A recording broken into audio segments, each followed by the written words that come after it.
Prepareu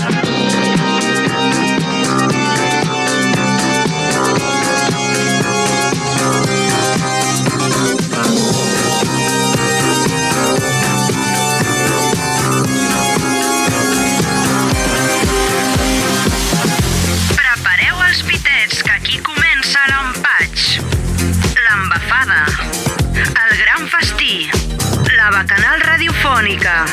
Aquí comença Empanada Cultural. Un programa cuinat per Adriano Calero des de Ràdio Fabra.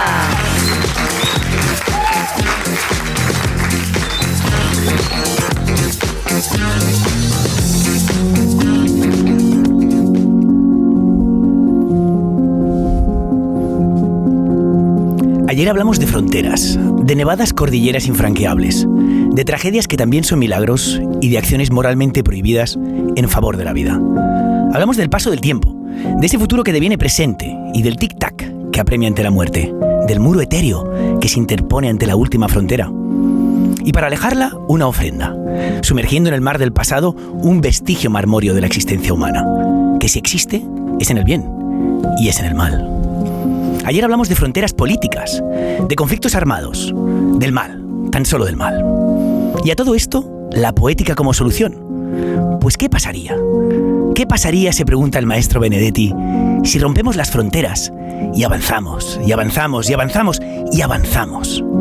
¿Qué pasaría si quemamos todas las banderas para tener solo una, la nuestra, la de todos, o mejor ninguna, porque no la necesitamos? ¿Qué pasaría si de pronto dejamos de ser patriotas para ser humanos? No hay respuesta. Tan solo Benedetti y su poema ¿Qué pasaría? Y muchas más preguntas existenciales verbalizadas con el lenguaje del arte y de la cultura. Tan diversas como necesarias, tan esenciales como inabarcables, ni siquiera en una empanada Big Size. Por eso hoy volvemos al tema y seguimos hablando de fronteras. Y avanzamos, avanzamos, y avanzamos y avanzamos al otro lado del muro, de la muralla, siempre caduca y artificial, para ver qué hay más allá de nuestra realidad. ¿Será el horror o será el hogar? ¿Qué pasa con la frontera que ora es sangrante y ora beneficiosamente comercial? ¿Y qué nos espera al otro lado del tiempo, si nada parece cambiar? ¿Será un espejo en el que mirarse para recordar que aunque unos mueran y otros vivan, mientras haya un muro no habrá paz? ¿Y dónde queda la ética? ¿A quién creer cuando el victimario hace el bien y a la víctima se le atribuye el mal? No hay respuesta. Tan solo Benedetti y la poética. Así que más bien completen los versos de ¿Qué pasaría? Con la práctica de una nueva moral y quédense a escuchar la empanada, que tal vez consigamos hacer del muro un techo que nos cubra a todos por igual.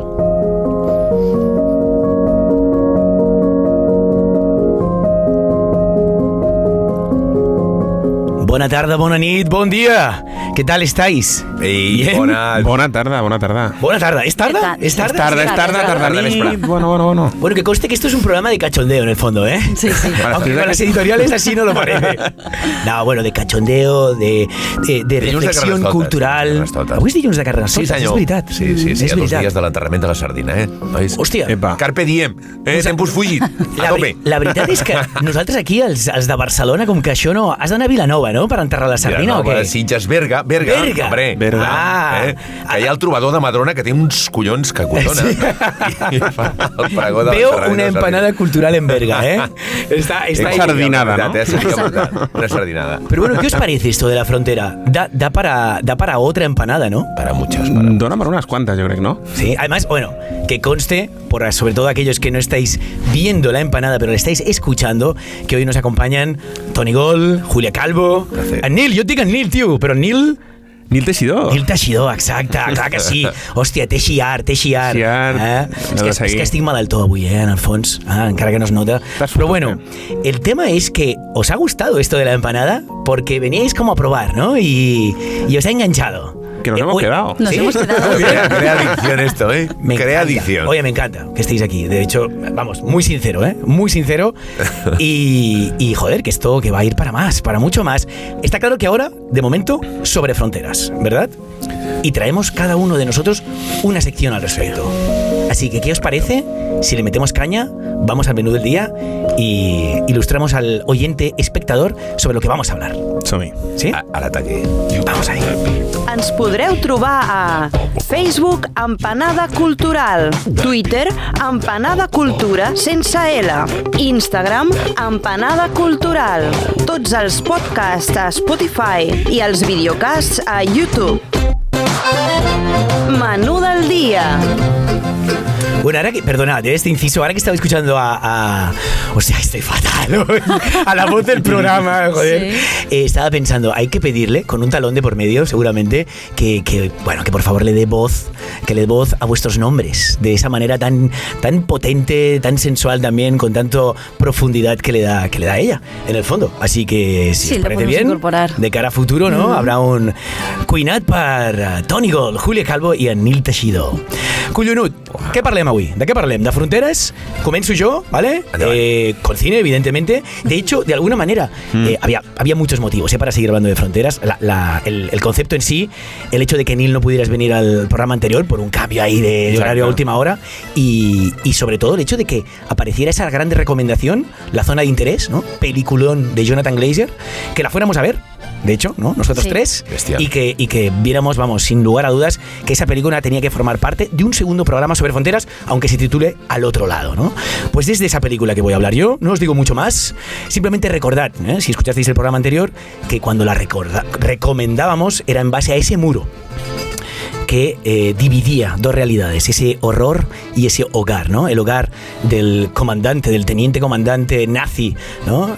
Rudolf Höss y su familia, viviendo en una suerte de paraíso, entre comillas, al lado de un infierno, del campo de concentración de Auschwitz. Así que vamos, más necesaria esta película y más apropiada para el programa de hoy, imposible. Correcto. I vas tu, no, Toni? De què parlaràs després? Em toca a mi, em toca a mi. Sí, et toca a tu. Sí. Mira, farem un petit homenatge.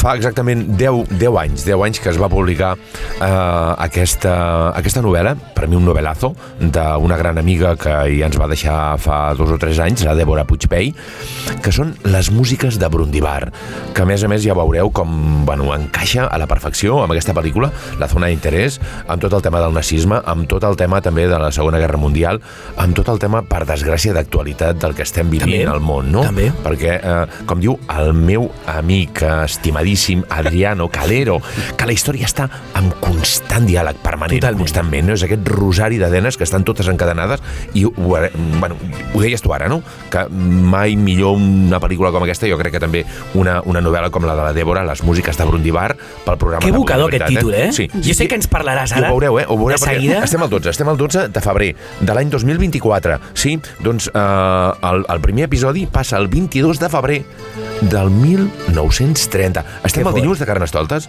i això passa també un dissabte de Carnestoltes a Lloret de Mar. Ja ho veureu, brutal. Hosti, qué potent. Increíble. Qué potent. Sí. Ya tengo ganas. ¡Buah! ¡Endavant! ¿Y tú, Julia? Bueno, yo voy a hablar de una exposición que está en el MACBA, que es de un artista barcelonés. Tiene un nombre alemán, pero es de aquí. Es Daniel Stigman. Y bueno, es una exposición que te traslada a la vida en la selva. El artista... El Raval, ¿no? Claro, ahora lo entiendo. El artista vivió 20 años en la selva, bueno, en Río de Janeiro, y sobre eso hablaré. Vale, genial. El hecho de que tenga un apellido alemán, también nos lo contarás, ¿no? Seguramente, sí, ¿o no? Sí. Habrá que, por favor, porque a todo esto aquí, perdona, Neil, a todo esto hay un fuera de campo muy importante. Hay un fuera de campo muy importante en este programa, ¿eh? Aún no hemos mencionado otros nombres más allá de las 4 personas, ¿no? Que nos podéis ver, pero es que hay alguien más. Neil, porfa, cuéntanos de qué hablas y enseguida acabamos este menú del día mencionando quién está al otro lado de la cámara. A veure, sí que és veritat, venim de dies de festa, no? Sí. De ballar, carnaval, tal, però jo, malauradament, vinc a tallar el rotllo. També. Sí, jo vinc a explicar històries de fronteres, vale. A explicar històries de territoris que són molt complexes, tenen moltes realitats, i jo vinc a portar-ne 3. I en aquest sentit, fronteres... físiques. Polítiques, entenc? Fronteres polítiques en diàleg amb lo físic, no? Amb la geografia. Totalment. Viatjarem a Estats Units, Mèxic, i d'allà volarem cap a Corea del Nord, Com t'agrada, Àsia. Àsia estarà ben coberta, ho sé, amb el Nil Teixidor sempre, ho tinc molt clar. Estarà en bones mans. Però aquesta anècdota també que em vas explicar de frontera mexicana-americana, potentísima. Déu-n'hi-do. Y lo que decíamos, hay una persona más allá de esta cámara que será precisamente quien nos acompañará en la sobretaula, ¿no? No sobremesa, la sobretaula de la empanada cultural, aunque hablemos en castellano, porque ya habéis visto que en los últimos programas, vale la pena, ¿no? Traer a alguien que nos pueda ofrecer desde su conocimiento y su experiencia una reflexión más allá que la presentación de una sección como lo que hacemos normalmente. Bueno, lo vamos a dejar ahí, sorpresita, pero hablaremos de otra frontera y en este caso, Ucrania-Rusia. Así que, por favor, vamos a ello.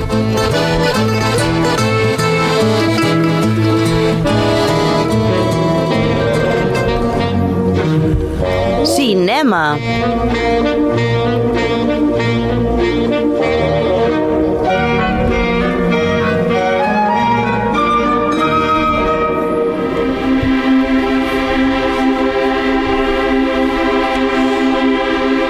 Así es, dejémonos envolver por esta música tan evocadora, tan ambigua también, que no sé si la podéis cazar, evidentemente como una parte de una banda sonora cinematográfica. No es la banda sonora de La Zona de Interés, aunque Julia de alguna manera dialoga, ¿verdad que sí? Sí que tienen fondo. Simplemente porque es de la misma compositora.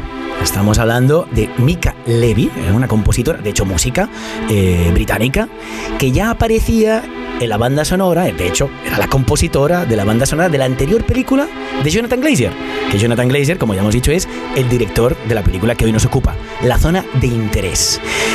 ¿Por qué? Porque no había opciones de adquirir o de llegar a esta música tan controvertida que también ha creado para la película. Hablo de controvertida por la idea de la dualidad, ¿no? De ese hogar y ese horror, y dialogan esa realidad en la propia música que ha compuesto Mica Levi. Pero yo creo que esta música, y ya lo veréis, también apela un poquitito a esa dualidad. Que sepáis simplemente que Mica Levi empieza a componer para la tercera película de Jonathan Glazer. Es su primera banda sonora, la de Mica Levi, y es la tercera película de Jonathan Glazer. ¿De cuál hablo? De Under the Skin. No sé si la habéis visto. Potentísima, película de ciencia ficción, que también toca un tema ciertamente erótico, ¿no? Como una suerte de fagocitación, ¿no? Humana, en manos de una mujer que en este caso es Scarlett Johansson. Increíble en el papel, increíble. Y no por lo que estáis pensando, no solo por su belleza, es increíble la interpretación que hace. Y muy interesante también, porque aquí Jonathan Glazer, aunque no lo parece, también nos está hablando de la otredad y nos está hablando del mal, de la banalidad del mal, ¿no? Bueno, por si no lo sabéis, Jonathan Glazer, además de Under the Skin, tiene 2 películas, en el fondo solo tiene 4, todo y que no es ningún niño. Sexy Beast, Birth, que la tradujeron como Resurrección aquí, y después la que he mencionado, Under the Skin, y la actual, el actual estreno, La Zona de Interés. Pero es que además tiene muchísimos videoclips para músicos muy famosos como Nick Cave, Massive Attack, Radiohead. De hecho, esos videoclips también de alguna manera han hecho famosos a estos músicos, ¿no? Ya sabéis cómo la música dialoga también muchas veces con el audiovisual, ¿no? Pero vamos a la película que hoy nos ocupa, a La Zona de Interés, ¿no?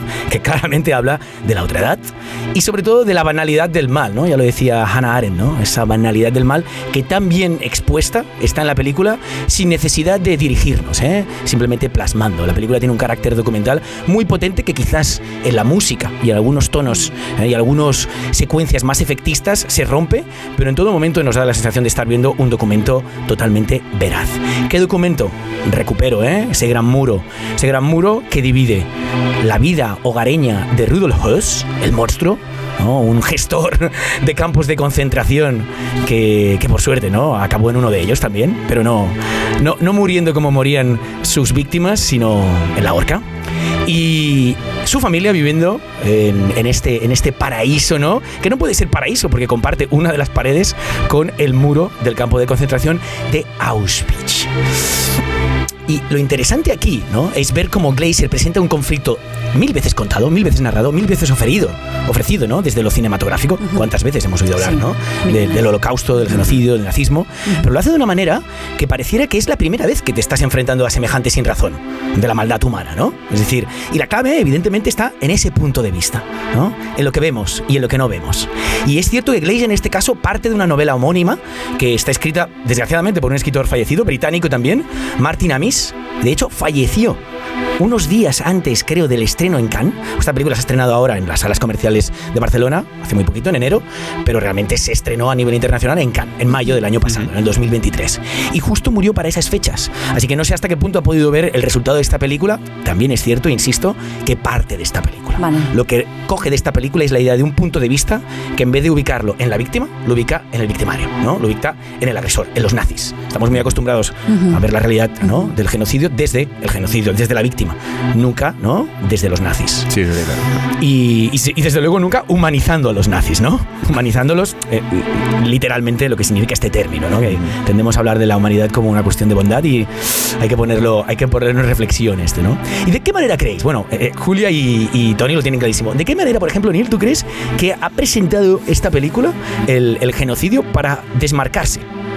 Ya ha hablado de un punto de vista, pero ¿cómo presenta el campo de concentración de Auschwitz? ¿Cómo crees? De una manera visiblemente infernal, ¿no? Con esta música que no es la misma, pero que pueda apelar, ¿no?, a ese infierno. Jo crec que possiblement irà per aquí, tot i que, sincerament, no en tinc ni... No has vist ni el tràiler? No has vist ni el tràiler? No, jo he vingut aquí que em parleu de la pel·li. Perfecte, esa es la idea, que tothom aprengui de l'altre, ¿eh? Exacte. Esta es la idea. De hecho, mira, podríamos pensar que lo ha hecho un poco así, ¿no?, planteando el holocausto como un infierno. Pero es que eso ya lo hizo Laszlo Nemes en el 2015 con El hijo de Saúl. Saúl, no sé si la recordáis, una película que ganó los Oscars, mejor película de habla no inglesa, potentísima, que hablaba de un judío húngaro llamado Saúl que estaba ubicado en el campo de concentración de Auschwitz y él era uno de esos encargados de quemar, ¿no?, en los crematorios, de quemar a los prisioneros gaseados, que eran gaseados nada más llegar, ¿no?, y evidentemente después limpiar las cámaras de gas. Y encuentra, ¿no?, cierta supervivencia en la idea de que un niño pueda ser su hijo, ¿no? De hecho, toma, ¿no?, el cuerpo de un niño antes de ser quemado, ¿no? Y bueno, es una película que está claro que ubica al espectador en el campo de concentración. Pues es exactamente lo que no hace Jonathan Glazer. De hecho, lo que él hace es ubicarnos el campo de concentración siempre en el fuera de campo. Simplemente lo escuchamos. Hay algunas cosas que vemos del campo de concentración, después os diré cuáles, pero lo potente, lo importante es que el punto de vista está con la familia del propio Rudolf Höss, ¿no?, con su hogar, con esa aparente felicidad, en una casa grande, con jardín, piscina, invernadero, huerto. De hecho, hay imágenes, ¿no?, de archivo que muestran que era así, exactamente así, el hogar de esta familia, ¿no? Ah, sí. O sea, que es verídico, ¿no? Es verídico, sí. De hecho, hay mucho material de archivo ahora que puedes ver en Google, que puedes, ¿no?, ver cómo era ese hogar, cómo se comportaban los hijos de esa familia. Pero era una familia, Hedwig Höss, Rudolf Höss y sus 5 hijos, y evidentemente un séquito de ayudantes, ¿no?, en el fondo, de personal esclavizado, que son las víctimas de ese campo de concentración. ¿Y cómo nos presenta ese horror entonces? Pues siempre sobreimpreso, desde la perspectiva sonora, en esta realidad familiar, ¿no? Es decir, lo que hacemos es escuchar el horror, pero de una manera muy sutil, ¿no? Al final es una intuición lo que nos lleva a imaginar qué hay al otro lado de ese muro y esos alambres, porque puede que sea un paraíso ese jardín que está creando, ¿no?, la mujer de Höss, pero en todo momento vemos un muro y arriba del muro unos alambres. Y del otro lado, en cierta distancia, unas chimeneas que continuamente van expulsando un humo que todos podemos conectar con lo que ya sabemos, ¿no? Al final nosotros ya tenemos una formación, desgraciadamente, sobre ese horror que nos permite leer esta película de una manera muy distinta. Y es que además, volviendo a la novela que adapta, ¿no?, La zona de interés. Aquí la alemana, bueno, la dotada en lenguaje alemán, ¿no?, me podrá corregir si Interessengebiet o Gebiet, ¿no? Interessengebiet. Eso quiere decir la zona de interés en alemán, ¿no? Sí, correcto. ¿Sí? ¿Es así? Que es el término, ¿no?, con el que las SS se refirieron a los 40 kilómetros cuadrados, exacto, que rodeaban el campo de concentración de Auschwitz, ¿no? Un campo que, como ya he dicho, no vemos, aunque sabemos que allí murieron más de 1 millón de personas, solo en ese. Y cuando hablamos de Auschwitz, en el fondo estamos hablando de 3 campos de concentración diferentes. En este caso hablamos de Auschwitz II, Birkenau, el más grande y el más asesino, ¿no? Y para que no olvidemos lo que allí sucedía, como bien os decía, el sonido, ¿no? El sonido ambiente de la película es quien realmente nos dibuja el horror. Gritos, llantos, disparos, zumbidos, un sinfín de sonidos que a veces son indescifrables, pero que vamos escuchando, ¿no?, sutilmente entremezclándose con la rutina de esa familia que se muestra totalmente ajena al drama, ¿no?, al drama vecino, que continuamente intuimos, ¿no? Esa pasividad que nos hace pensar en esa banalidad del mal, ¿no?, continuamente. Pero antes de profundizar, ¿no?, en ese concepto y en esa familia, vamos a ponerle rostro ¿no? Vamos a ponerle rostro. ¿Qué os parece si primero le ponemos rostro al horror? Al horror, porque sí que es cierto que he podido rescatar, ¿no?, una pequeña parte de la composición, sobre todo de los títulos de crédito de la película, por Mica Levi, y después pasamos al tráiler. ¿Te parece bien? Perfecto. Venga.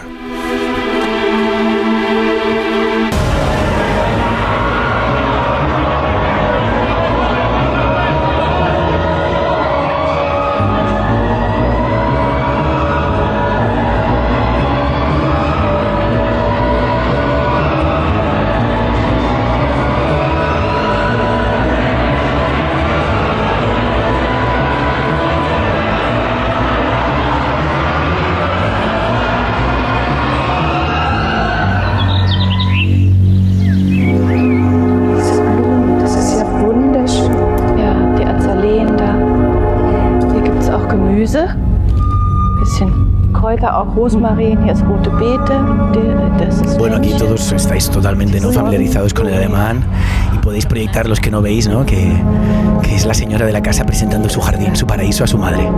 Gemüse, ¿no?, verdura, plantas. Die herrliche Zeit, die wir im gastlichen Hause verlebten, wird immer mit zu unseren schönsten Urlaubserinnerungen gehören. Im Osten steht unser Morgen. Herzlichen Dank für eure nationale. ¿Qué nos dice aquí, Julia? ¿Qué nos está? ¿No? No llegas a... Creo que, si no recuerdo mal, es el testimonio de uno de los niños, ¿no?, que está leyendo una de las cartas que han dejado, uno de los escritos que han dejado personas que han visitado la casa, porque evidentemente ellos vivían allí, pero iban recibiendo continuamente a otras familias nazis, ¿no? Y sí, iban repartiendo todo lo que se encontraba en ese gran baúl que le llamaban el Canadá. El Canadá, es curioso, ¿eh? El Canadá. Todo lo que sustrajeron, todo lo que les robaron a los judíos, lo llevaban a este campo de concentración, y había una gran base donde lo ubicaban que le llamaban el Canadá, porque según los polacos, estando en Auschwitz, ¿no?, Canadá era una tierra muy rica, ¿no?, así la concebían, y en ese momento hablaban de las ropas del Canadá, los valores, ¿no?, los objetos que allí se encontraban y que después en esta casa se reparten, ¿no?, continuamente. Es de locos. Pero lo interesante, ¿no?, recuperando un poco lo que escuchábamos antes del tráiler, ese horror evidentemente mucho más efectista, ¿no?, ya pensado para los títulos de crédito, no solo con los sonidos entremezclados de manera sutil, sino con esa imposición también musical, como corta, ¿no?, al sonido del paraíso, con esos pajaritos, pero que no es tal, ¿no? Es decir, estoy continuamente alguna vez hablando del paraíso en tono irónico, ¿no? Y lo que habéis visto o habéis intentado entender o escuchado es el horror a través de esta familia feliz, ¿no?, que disfruta pues de una tarde de baño en la piscina o navega en piragua por el río, la mujer, como bien decíamos, de Hus, ¿no?, Hedwig Hus, enseñándole a su madre ese jardín, ese paraíso que está creando, ¿no? Y al final, hostia, con un infierno tan cerca, ¿no? Con un infierno tan cerca.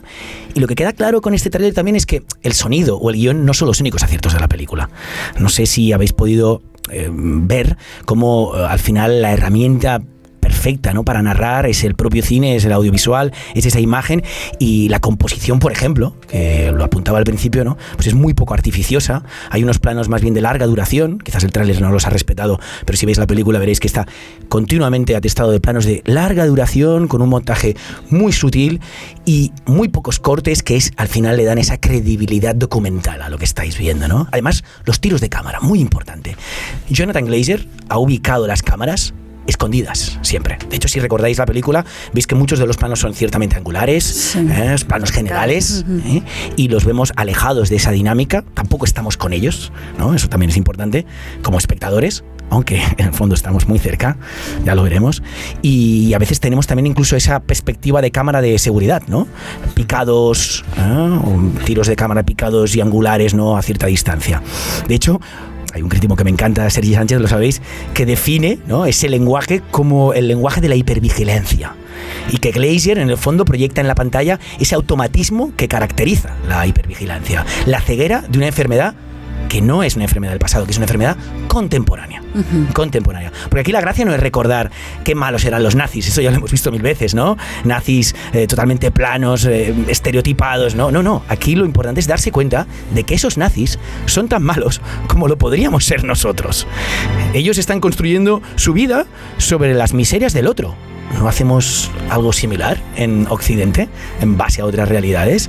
Al final es la historia de amor de estos dos señores, o lo que queda de ella, lo que queda del amor, entre Hedwig y Rudolf, que han conseguido, ¿no?, el sueño bucólico, ¿no? Vivir en una zona de naturaleza, así es como ellos la conciben, ¿eh? Otra cosa es lo que tú ves, pero ellos la conciben como un entorno de naturaleza, con cierta economía gracias a lo que están haciendo, evidentemente.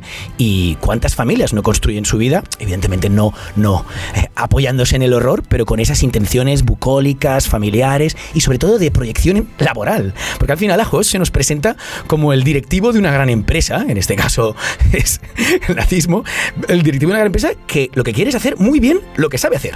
Y él lo que sabe es gestionar campos de concentración. Y, de alguna manera, lo que sabe es matar. Es matar. Es la eficiencia del asesinato. Llegar a la máxima eficiencia. Evidentemente, en esto no nos vamos a encontrar. Por suerte, ¿no? Y espero. Pero a la hora de la verdad sí que nos podemos encontrar con esa ambición de crecimiento laboral, con ese corporativismo, ¿no? Enfermizo, que en vez de llevar pues igual la marca de otra empresa, simplemente llevaba las SS, ¿no? Y eso es algo como muy importante en la película, porque, insisto, está claro que no llevamos las ropas robadas de unos judíos benestantes, pero llevamos unas prendas construidas, bueno, fabricadas en Bangladesh, donde las condiciones de vida son la evolución moderna del campo de trabajo. Y recordar que ponía en Auschwitz, en la entrada de Auschwitz, Arbeit macht frei. El trabajo te hace libre.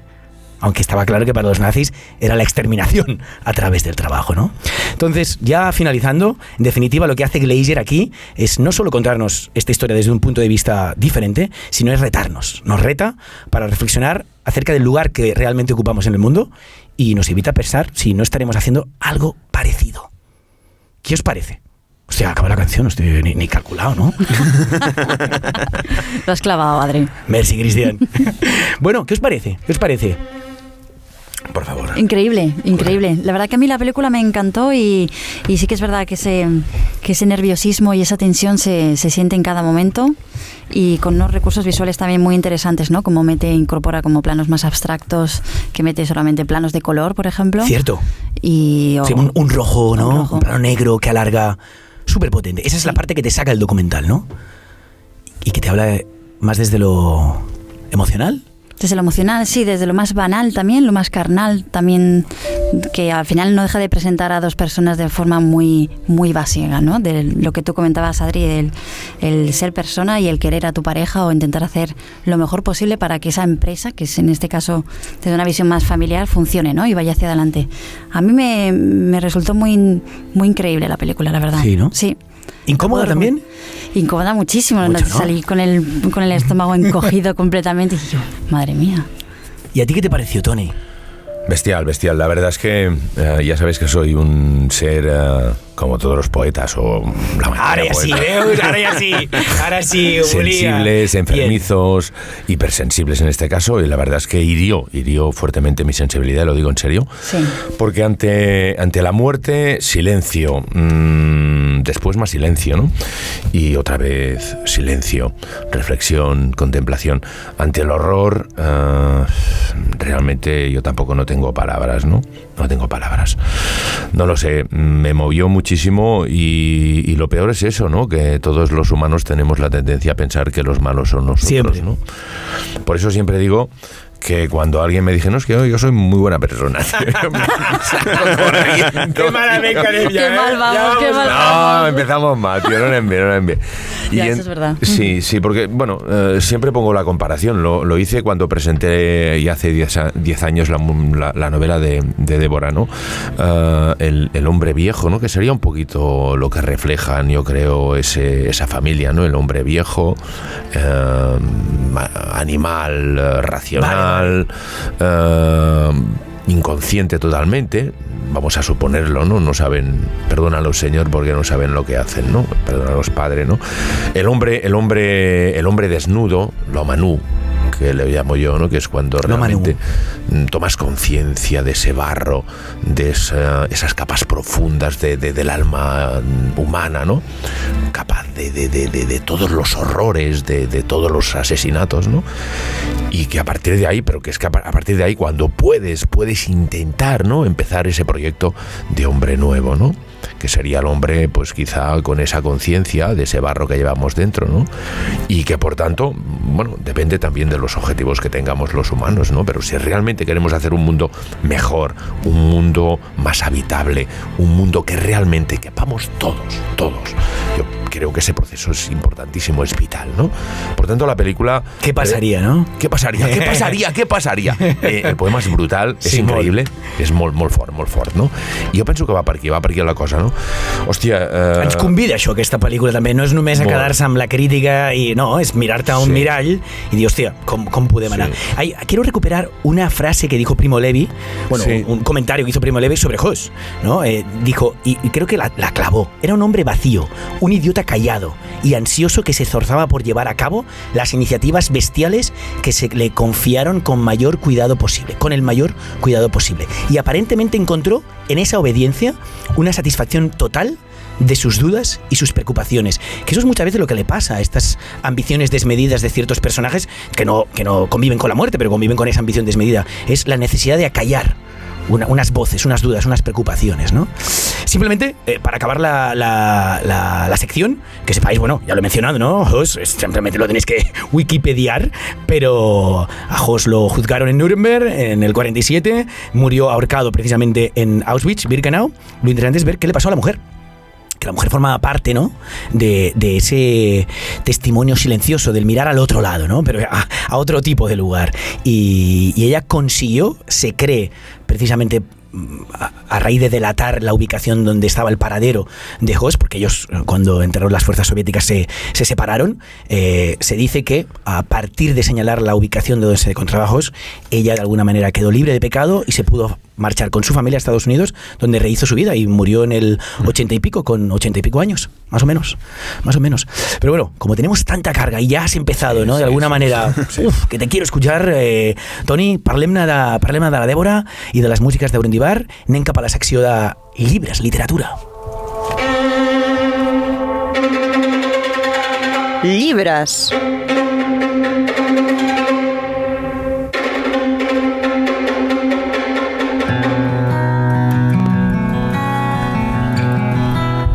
Bé, tot és possible amb aquesta música. Tot està per fer, Roger Daltrey, els Who, Brundibar, Débora Puigpey. He posat aquesta música per recordar la Débora, tot i que he estat a punt de portar un cantant que ningú recorda ja, Miguel Bocamuerta, que va néixer a Sevilla i que... No ho recordo, Va passar per Madrid, hòstia, ens va deixar molts anys i és una cosa curiosa perquè amb la Débora no sé com vam descobrir Miguel Bocamuerta, que té un sol treball com un perro, no? I és brutal, i volia posar aquesta música, es va acabar suïcidant Miguel Bocamuerta, Collons. Sí, brutal. El proper dia la portaré també com un homenatge a la Débora, no? Però he portat els Who, he portat Roger Daltrey també, no? La Débora ens vam conèixer fa també, no sé, potser uns 12, 13, 14 anys. Ella com a Berga? Es va conèixer a Berga. Ella era de Barcelona. Era d'ascendència jueva, sí? Débora Puigpey Steifel, i bueno, ella va néixer aquí a Barcelona l'any 60, un ambient de molta barreja cultural. Era una dona sàvia, era una dona, ostres, que bueno, jo no tinc paraules tampoc per definir-la, no? Realment et transmetia una bondat innata, saps? Aquella gent que dius, home, i ara quan parlàvem d'aquests factors humans, jo, així és una miqueta també en plan de conya, vaig fer una divisió dels humans, no? Deia, hi ha 4 tipus d'humans: els malparits, els cabrons, els fills de puta i els fills de la gran puta. Els malparits són els bons. Va por escala.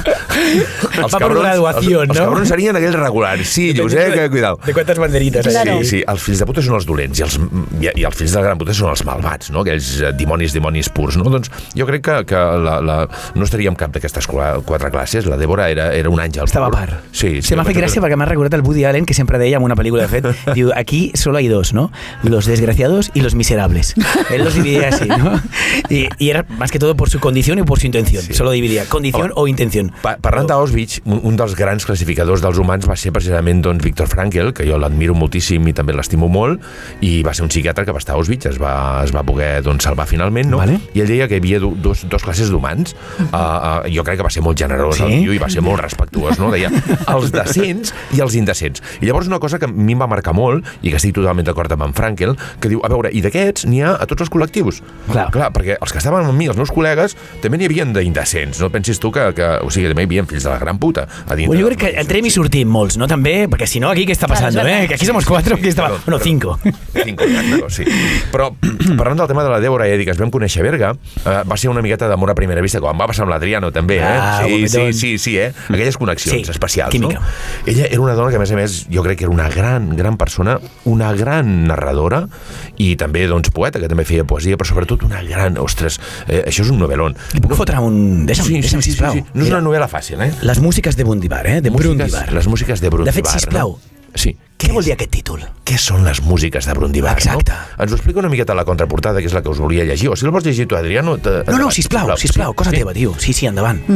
Mira, ens diu, les músiques de Brundibar ens desgrana l'interior d'un règim i d'una societat dominada per la falsedat i el totalitarisme, un recorregut per la Barcelona wagneriana i el Berlín dels anys 30, en la persecució de l'antifeixisme, del comunisme, de l'homosexualitat i de la condició jueva.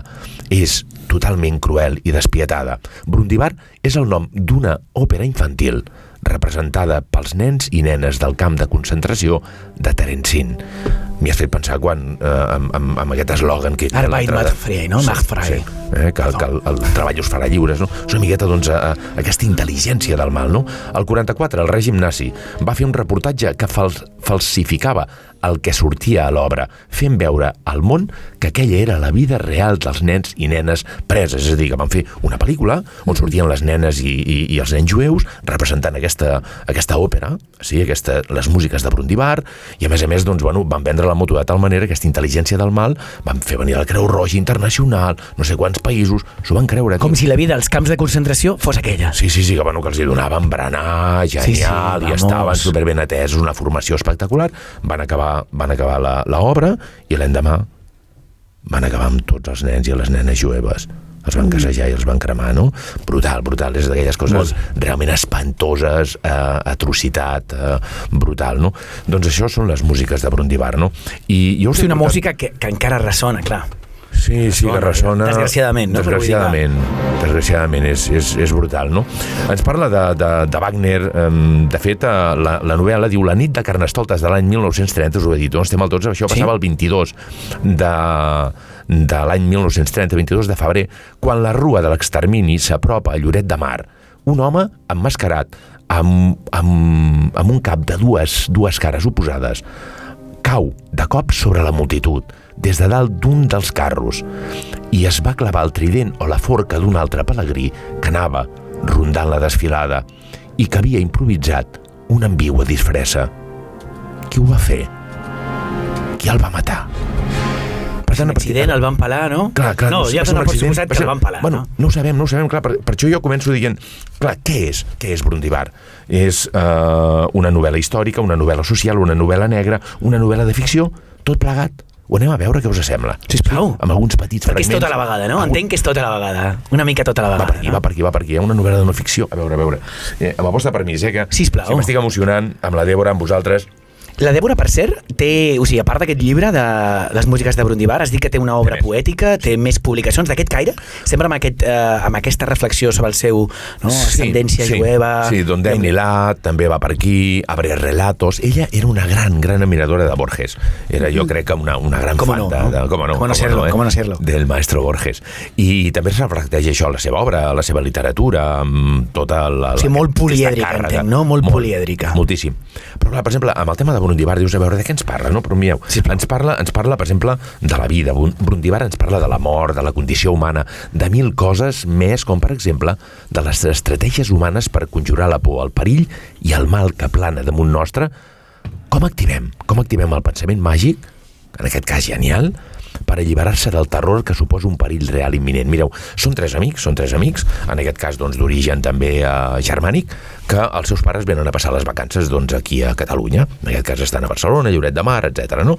I aquests tres amics, que a més són fills únics, hi ha una noia a la Pòrtia, llavors hi ha el Julius i hi ha també el que ens narra tota la novel·la, que és el Leònidas, el Leo. No? I el Leo s'enamora de la Maria, doncs, una noia que en aquest cas és de Barcelona, i bueno, que tenen un quart personatge, no? És una miqueta també, jo crec que és el novelazo, com la gran pel·lícula també, doncs, que ens acabes de descriure també, aquesta zona d'interès, que és a dir, et comunica sense ensenyar, no? Sí?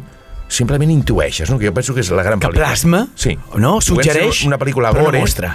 Podent ser una pel·lícula gore no ho és, no? Perquè simplement suggereix, intueixes, sobretot a través dels sons, a través d'aquests sorolls, que es poden interpretar de mil maneres diferents. La novel·la va una miqueta per aquí.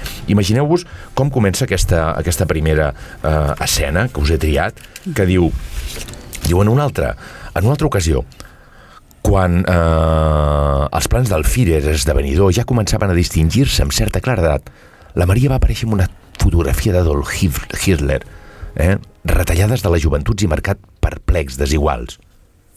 Pixa, va demanar el Julius. Què? Pixa damunt d'aquesta fotografia, sisplau. Què pretens fer? Vaig a matar-lo. No suporto la idea que morin més nenes jueves. Creus que disposo d'una altra forma de fer-ho? Va dir imitant histriònicament l'accent argentí, i per alguna cosa deu ser. No vull pensar què seria dels jueus si en lloc d'en la càbala haguessin estat instruïts en el vudú. Però assabenta't que això funciona des de que Llàtzer es va aixecar de la tomba, o des d'abans. Tan sols necessito uns quants pixats hebreus. Cal fer-ho tot perfectament, al peu de la lletra. Quina lletra? Ha de ser la secreció d'un enemic vital de la víctima. La víctima? És una manera de parlar. Vull dir que el ritual no es pot fer com un li doni la gana. La víctima és Hitler. Esclar, només t'estic demanant una mica de pipí. De debò creus que el mataràs així, el Hitler? Ho crec. I a més m'és igual. No perdo res intentant-ho. I el Fidel Julius va assumir la responsabilitat de pixar sobre l'estampa d'Adolf Hitler i lliurar aquell úric cos del delicte, ara regalimant cap al costat de la bústia de lectors, ara cap a l'anunci d'infusions, en part mogut per l'esperit de Marian Katz i en part per la innocència als ulls de la Maria, tremolosos i expressius com si lamentessin una gran impotència i estiguessin dient: per ventura creus que jo disposo d'altres recursos per liquidar el Führer? És molt performatiu, això, no? Molt potent, però ara estava pensant, de fet estava pensant en la Júlia, ¿Por qué? Bueno, per la idea d'art performativo, no sé, tú eres la encargada aquí del arte, todo lo que responda a arte, y aunque es una acción de una, ¿no? Calidad moral, por así decirlo, al final no deja de ser también una acción performativa, un diálogo, ¿no? también, ¿no? Exacto, que tiene que dejar constancia y que de hecho, de alguna manera, queda en constància gràcies a la narració. El màgic de dir, hòstia, no? com ho faig això, com conjuro aquest mal. El camà, la fotografia del rei, no? Sí, és això, no? És aquest vudú que suposo que, bueno, que enganyes a la ment, no? Enganyes a la ment o t'enganyes una miqueta dient, hòstia, d'aquesta manera em salvaré el pensament màgic, no? Si passo per aquelles 3 rajoles sense aixafar la línia, tio, em salvo, no? És una miqueta això, no? És el pensament màgic reptilià també del nen, de la prehistòria, de les cavernes que encara... El reconeixement de les incapacitats potser per no acabar una desgràcia com aquella, però la necessitat de fer una acció que d'alguna manera, no? Sigui una força trobada, no? Sigui una força brutal. Que freni també. Sí, que és la gran teràpia, i que vés a saber el que diu ell. Jo què sé, tio. Igual si m'ho crec, funciona, tio. Sí? Perquè el context històric d'aquell moment és encara 1930. 1930, correcte, però ja s'està gestant. No és però encara no és el Hitler que nosaltres recordarem amb les imatges, no, del present. Correcte. El passat, però el present. Tot i que la novel·la va avançant també aquí, llavors ens anem a l'any 33, etc. Clar, jo us he portat molts fragments, evidentment tenim només 15 minuts, jo no sé... No, ja... Tu parlaves de fer... ¿Cuántos nos quedan? Oigo el tic-tac, ¿no te acuerdas? Sí, tic-tac. El tic-tac que apremia. ¿Cuántos nos quedan, Daniel? 45. ¿Cómo? Ya están. No. Llevo 45 ya, espérate. No, espérate, macho. Total. El primer fragmento, No, però mira, a més, doncs, ja hem descobert una miqueta, doncs, el nostre gran invitat de luxe, que ens vindràs a parlar també de política, ens vindràs a parlar del món, ens vindràs a parlar de que hem avançat molt tecnològicament, però que a nivell humà, a nivell, doncs, del cor, no?, que és la caixa de Pandora, que deia també Débora, que aquí hi ha tot el bo, però tot el dolent també, no? Aquí surten totes les passions bones, però també les dolentes, no hem avançat gaire, no? I ens parlaràs també de Rússia, ens parlaràs d'Ucraïna, no? Fixa't què ens diu la Débora, ara m'ha agradat molt, no? Que dialoga una mica, exacte, t'estic veient, dialoga amb el que parlarem al final del programa, no? Sí, a veure si... Sí, perquè finalment, quan parlem de l'empanada, ho pots fer d'una manera cultural, però també d'una manera conceptual, no? Tot dialoga. ens parla de moltíssimes coses, no? Sobretot allò que, hòstia, el gran pecat original, no? Però parlem primer d'Ucraïna, això us ho guardava pel final, però ja passo, sí, perquè si no, tio, porto 3 quarts d'hora, que diu el Daniel. No, home, no. Ja, espérate. Portem en general. Espérate. Portem, pero hoy ya sabemos que el tema, mira, para no hacer un Fronteras 3, sí, pues nos vamos a quedar en el 2, pero el 2 será un poquito largo, ¿no? Sí. Pero sí es cierto que al final, me lo comentabas, ¿no? Fuera de micro, sí, como, hostia, esta obra, que de hecho ya la apuntaste en el primer programa, tú ya trajiste este libro, ¿no? Para el primer programa, sí. Al final es de una importancia relevante para el concepto o el hecho, ¿no? que estamos tratando por varios aspectos. Sí, porque claro, ¿no? Por su origen, por su ascendencia, por las reflexiones que seguramente ofrecerá, que puedan generar un diálogo con la película, pero también con lo que está pasando en el presente, ¿no? Correcto. ¿Qué ha pasado? Porque estos turnos, ¿no? Se siguen sucediendo, pues repitiendo de la maldad humana, simplemente cambiando, ¿no? Los nombres. Golpeando siempre en la misma piedra, brutal, ¿no? Y fíjate, el horror viene por todos los lados, ¿no? Por cierto, claro, los nazis, o en este caso, pues la película nos deja helados, ¿no? Con la sangre helada. Pero no solamente por lo que están haciendo, sino porque quizás seríamos capaces de hacerlo nosotros. Uh-huh. Ahí está el gran horror, ¿no? Y fíjate, Débora, que nos dice también, en este caso Leónidas, ¿no? Dice, paral·lelament, un altre Shoah, ens està parlant ja de tota la persecució dels jueus, dels homosexuals, etc. Diu, paral·lelament, un altre Shoah, catàstrofe, succeïa a la Unió Soviètica, a Ucraïna, l'Holodomor. En ucraïnès significa literalment mort per gana. El règim estalinista havia pujat fins als límits inhumans les quotes de producció de cereals. Els camperols van quedar exhausts i els dipòsits de gra esgotats. Tota la producció rebentada de preu. Es va col·locar al mercat internacional. El resultat va ser una fam originada per motius no naturals. L'Holodomor va ser un altre genocidi. 7 milions d'ucraïnesos. 7 milions d'ucraïnesos. Eso también está muy y además creo que es años 30 también, ¿no? Años 30, por ahí va la cosa. Por ahí va la cosa también, ¿eh? Cuidado, ¿eh? I fíjate, aquí com empalmaríem també de forma molt llunyana, però bueno, amb la pel·lícula que ens comentaves tu l'altre dia, La Societat de la Nieve. Menjar nens morts és salvatgisme, deia un cartell de les autoritats soviètiques. Suposo que per desanimar els famolencs de sobreviure a força de qualsevol cosa, però el món sencer, sense saber-ho, ja estava menjant nens morts, o dit d'una altra manera, menjar-se el blat dels ucraïnesos morts a causa de la inanició. Encara hi ha qui anomena Ucraïna el graner d'Europa. Brundibar. Muy heavy. Brutal, ¿eh? Sí, bueno, es que nadie se salva, ¿no? Y sobre todo en la historia, en la mirada que ofrece la historia. En base a este hecho, que lo comentaremos evidentemente al final del programa, sí que es cierto que hay un par de películas que lo abordan, ¿no? Muy interesante, una de ellas, Mr. Jones, de Agnieszka Holland, que de hecho va de un periodista británico, ¿no? Que intenta descubrir qué está sucediendo con esas hambrunas, ¿no? Que de hecho creo que afectaron a toda Rusia. Lo único que, claro, se cebaron mucho más, el experto nos lo dirá, se cebaron mucho más, ¿no? Con Ucrania, donde había una producción de cereal que ellos, ¿no? Nunca se quedaban. Y lo que estabas comentando, y también comenta, ¿no? O recupera la Débora Puig-Vell. Toni, sí, un plaer escoltar finalment sobre la Débora Puig-Vell i sobre aquest llibre i escoltar de viva veu, no? aquestes línies, no? Literàries que en el fons són línies de la vida, no? Al fons. Totalment d'acord. No és un llibre fàcil, però no, pero me lo vas a dejar. És una miqueta com el Sigurelli, com el King Crimson, com te lo voy a dejar. No, que no estigui, exacte, així, que es vegi. Y recomendable 100%. Exacto, porque si podemos hacer que la gente lea realmente esta obra, yo no puedo aún hablar desde el conocimiento, pero sí desde la recomendación y la quiero totalmente, y ya os hablaré desde el conocimiento porque de rabiosa si me lo dejas, claridad, ¿eh? Exacto, totalmente. Esa alma humana, ese corazón que tenemos que ir puliendo, que tenemos que ir con la empanada cultural, claro, ¿no? Un poquitito, con esto nos sirve un poquitito. Doncs anem cap a Art, vamos para Arte, sí? Claro. Moltes gràcies, Toni, anem cap a Art i amb aquesta exposició del Raval, d'aquesta jungla. Sí, pues mira, hoy voy a hablar de una exposición de... Julia, por favor, aún no. Todavía no. A ver si Crista nos pone... 3. Art.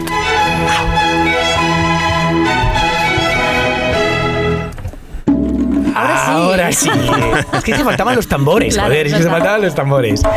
Sí, mira, bueno, voy a hablar de una exposición que está en el MACBA. Como todos sabéis, el MACBA es un museo de arte de referencia en arte contemporáneo que fue construido durante los Juegos Olímpicos. 92, 1992. Sí, pero bueno, se inauguró en el 95, ¿no? El Vale, MACBA. ok, no, en este sentido tú, mira que vivo en el Raval y conozco un poco de la realidad de Barcelona, Es verdad. pero no, me lo tienes que recordar esto. Pues bueno, el MACBA junto con la universidad, la Facultad de Geografía e Historia, fue una política cultural que se generó para abrir o liberar, como quien dice, o airear un poco las calles del Raval, que como todos sabemos es bastante... De barrio chino, ¿no? Angosto, sí. A Raval. Al ¿no? Raval. En construcción. Mira, gran documental, ¿no? Que habla ¿sí? de ese proceso. Ok. Sí, de José Luis Guerín. Un documental increíble, justo del año 2001, si no me equivoco, que fue como el último toque, ¿no? Entiendo que todo esto empieza con posolimpiadas, ¿no? Con los 90, como estabas mencionando, pero es cierto que acaba de cobrar forma este aireamiento, ¿no? Esa apertura de plazas, avenidas, la Rambla del Raval en sí misma, ¿no? Sí, correcto. A partir del nuevo milenio, ¿no? Y Sí. dejamos atrás el barrio chino o el distrito quinto para irnos a el Raval. Sí, no sin olvidar que para la construcción del MACBA se tuvieron que derribar, al parecer, 1.348 viviendas y 290 locales comerciales, Mamma lo que mía. supuso en aquella época que una pérdida, un déficit de 600 familias que dejaron el barrio del Raval. Migrando, ¿no? Migrando a otra frontera, ¿no? Sí. A otro lado de la frontera. Me gustaría saber qué les ofrecieron a estos señores. Ya. No tengo ni Eso idea, es una ¿eh? No pregunta puedo hablar abierta. desde el conocimiento, pero está claro que algo les tendrían que ofrecer, ¿no? Supongo que sí, dinero. Si se supone que entiendo. Felipe V ofreció un cacho de tierra en la Barceloneta en el siglo XVIII, que no es verdad, pero bueno. Pero bueno, volviendo a la expo de la que me gustaría presentaros, que se llama Una hoja en lugar del ojo, es de un artista barcelonés, bastante joven, 47 años. ¡Oh! Nos vamos acercando. La verdad que es una maravilla. Yo lo recomiendo fervientemente ir a visitar esta exposición, que es muy sensorial además. Es una exposición donde tú entras en un espacio de color, vas variando de zonas, hay mucho vídeo también, y lo más impresionante es cuando pisas el suelo, o sea, cuando nada más entrar en la sala, como hay un felpudo, como un tapiz que lo cubre completamente y donde uno coge conciencia, ¿no? En el momento en que te vas moviendo por toda la sala. Es la verdad que muy interesante también cómo juega con la luz. A ver si nos pudiéramos poner... Bueno, Adri, tú podrías ponerla... Por favor, pínchenos la imagen, caballero. Se verá, no te preocupes. Vale, ahora se verá. Porque Daniel Stigman apuesta por la naturaleza, ¿no? Apuesta por la naturaleza, sí.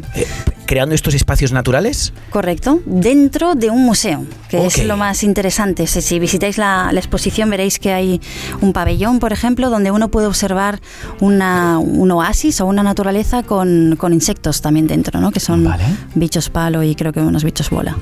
Y bueno, esto juega un poco con esa cosa de cómo hemos perdido también esa capacidad, ¿no? De analizar o de meditar mirando la naturaleza y observando esas invisibilidades, ¿no? Que aparentemente no se presentan, pero que están, ¿no? También habla también de cómo hemos perdido también ese vínculo con la naturaleza y a partir de ahí se ha creado una frontera entre lo que es el espacio urbano y la naturaleza en sí, y cómo nosotros a raíz de ese conflicto pues hemos generado una percepción completamente equivocada, ¿no? De lo que es la realidad. Y la naturaleza en sí misma, en el fondo. Correcto. Pero ahora estaba pensando, ¿no? Me acordaba de la película, que además fue un poco como, ¿no? Es precursora en cuanto a reflexiones que hicimos. En la película, ¿no? Que comentábamos, la zona de interés, se crea una naturaleza, ¿no? Y se crea, entiendo, una naturaleza, un paraíso terrenal, un jardín, también como vía de escape, en el fondo, ¿no? Nos está hablando mucho seguramente de una culpa enterrada y de cómo esa culpa, pues, apuesta por la creación de un espacio natural, ¿no? Que sea pues, una suerte de paraíso, ¿no? Donde engañar la realidad, ¿no? El engañar el ojo. En este caso es desde una perspectiva que está acompañada, ¿no? del pecado, ¿no? Y de la maldad, ¿no? De ese recuerdo.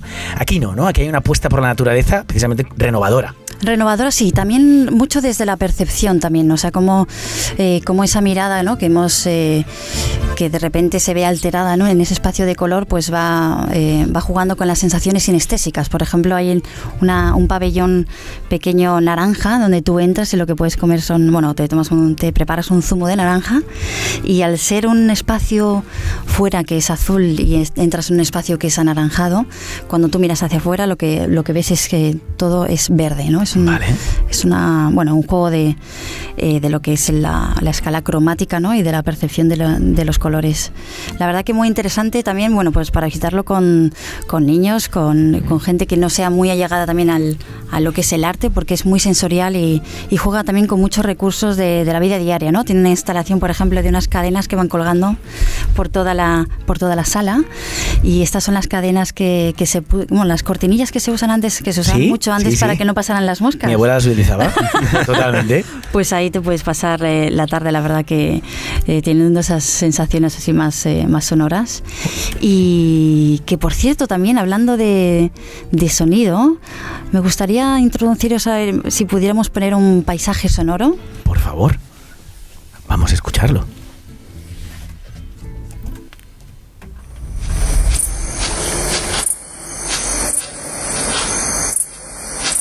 ¿Qué es? Pues ahora mismo estoy caminando en un paraíso. ¿En un paraíso? Terrenal, ¿no? O quizás no tanto, ¿eh? Quizás estoy envuelto en insectos, en una jungla oscura, húmeda y no tan cercana y tan agradable, ¿no? No sé. ¿A ti qué te remite este sonido, Daniel? A mí, un bosque cerca de un río. Algo así.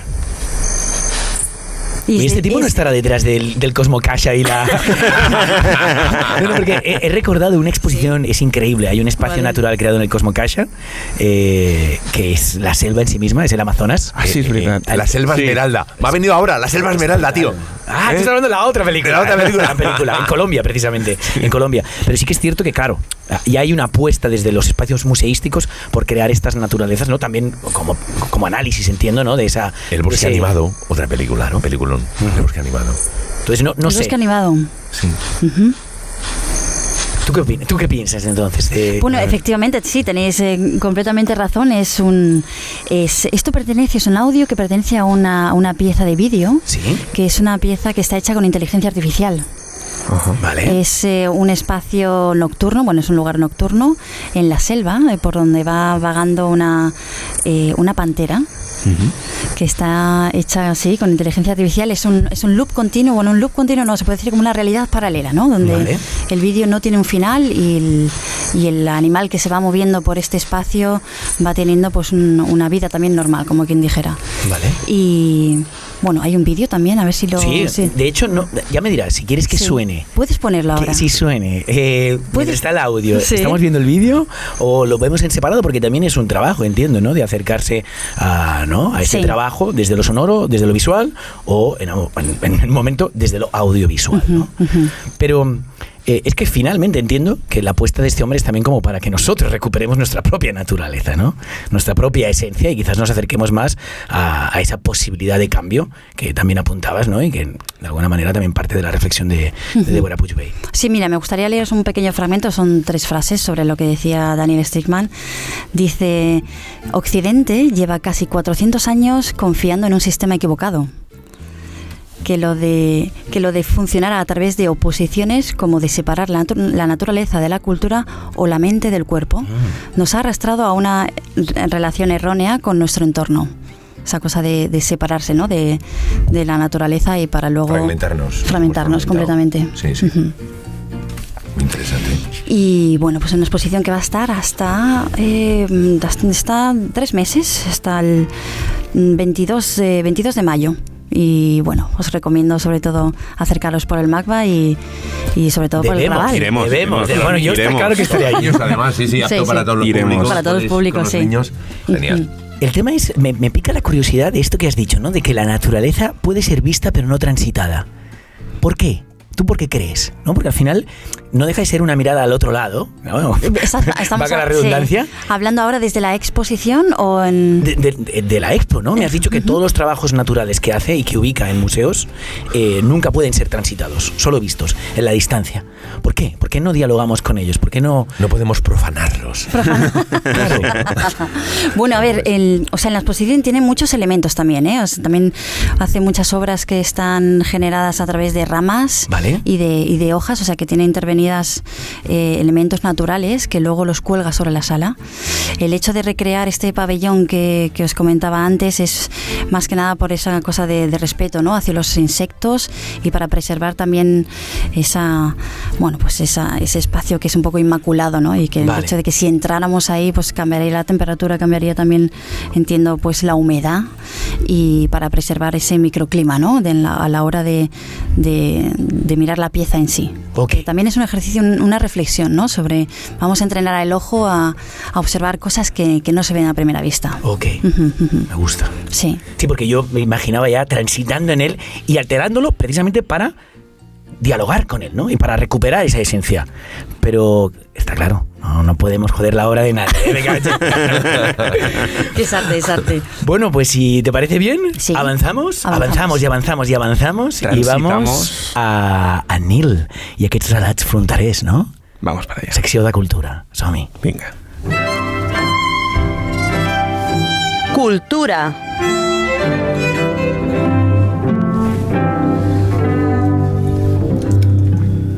Qué clásicos que estamos. Pero ya no más. Ja n'hi ha prou.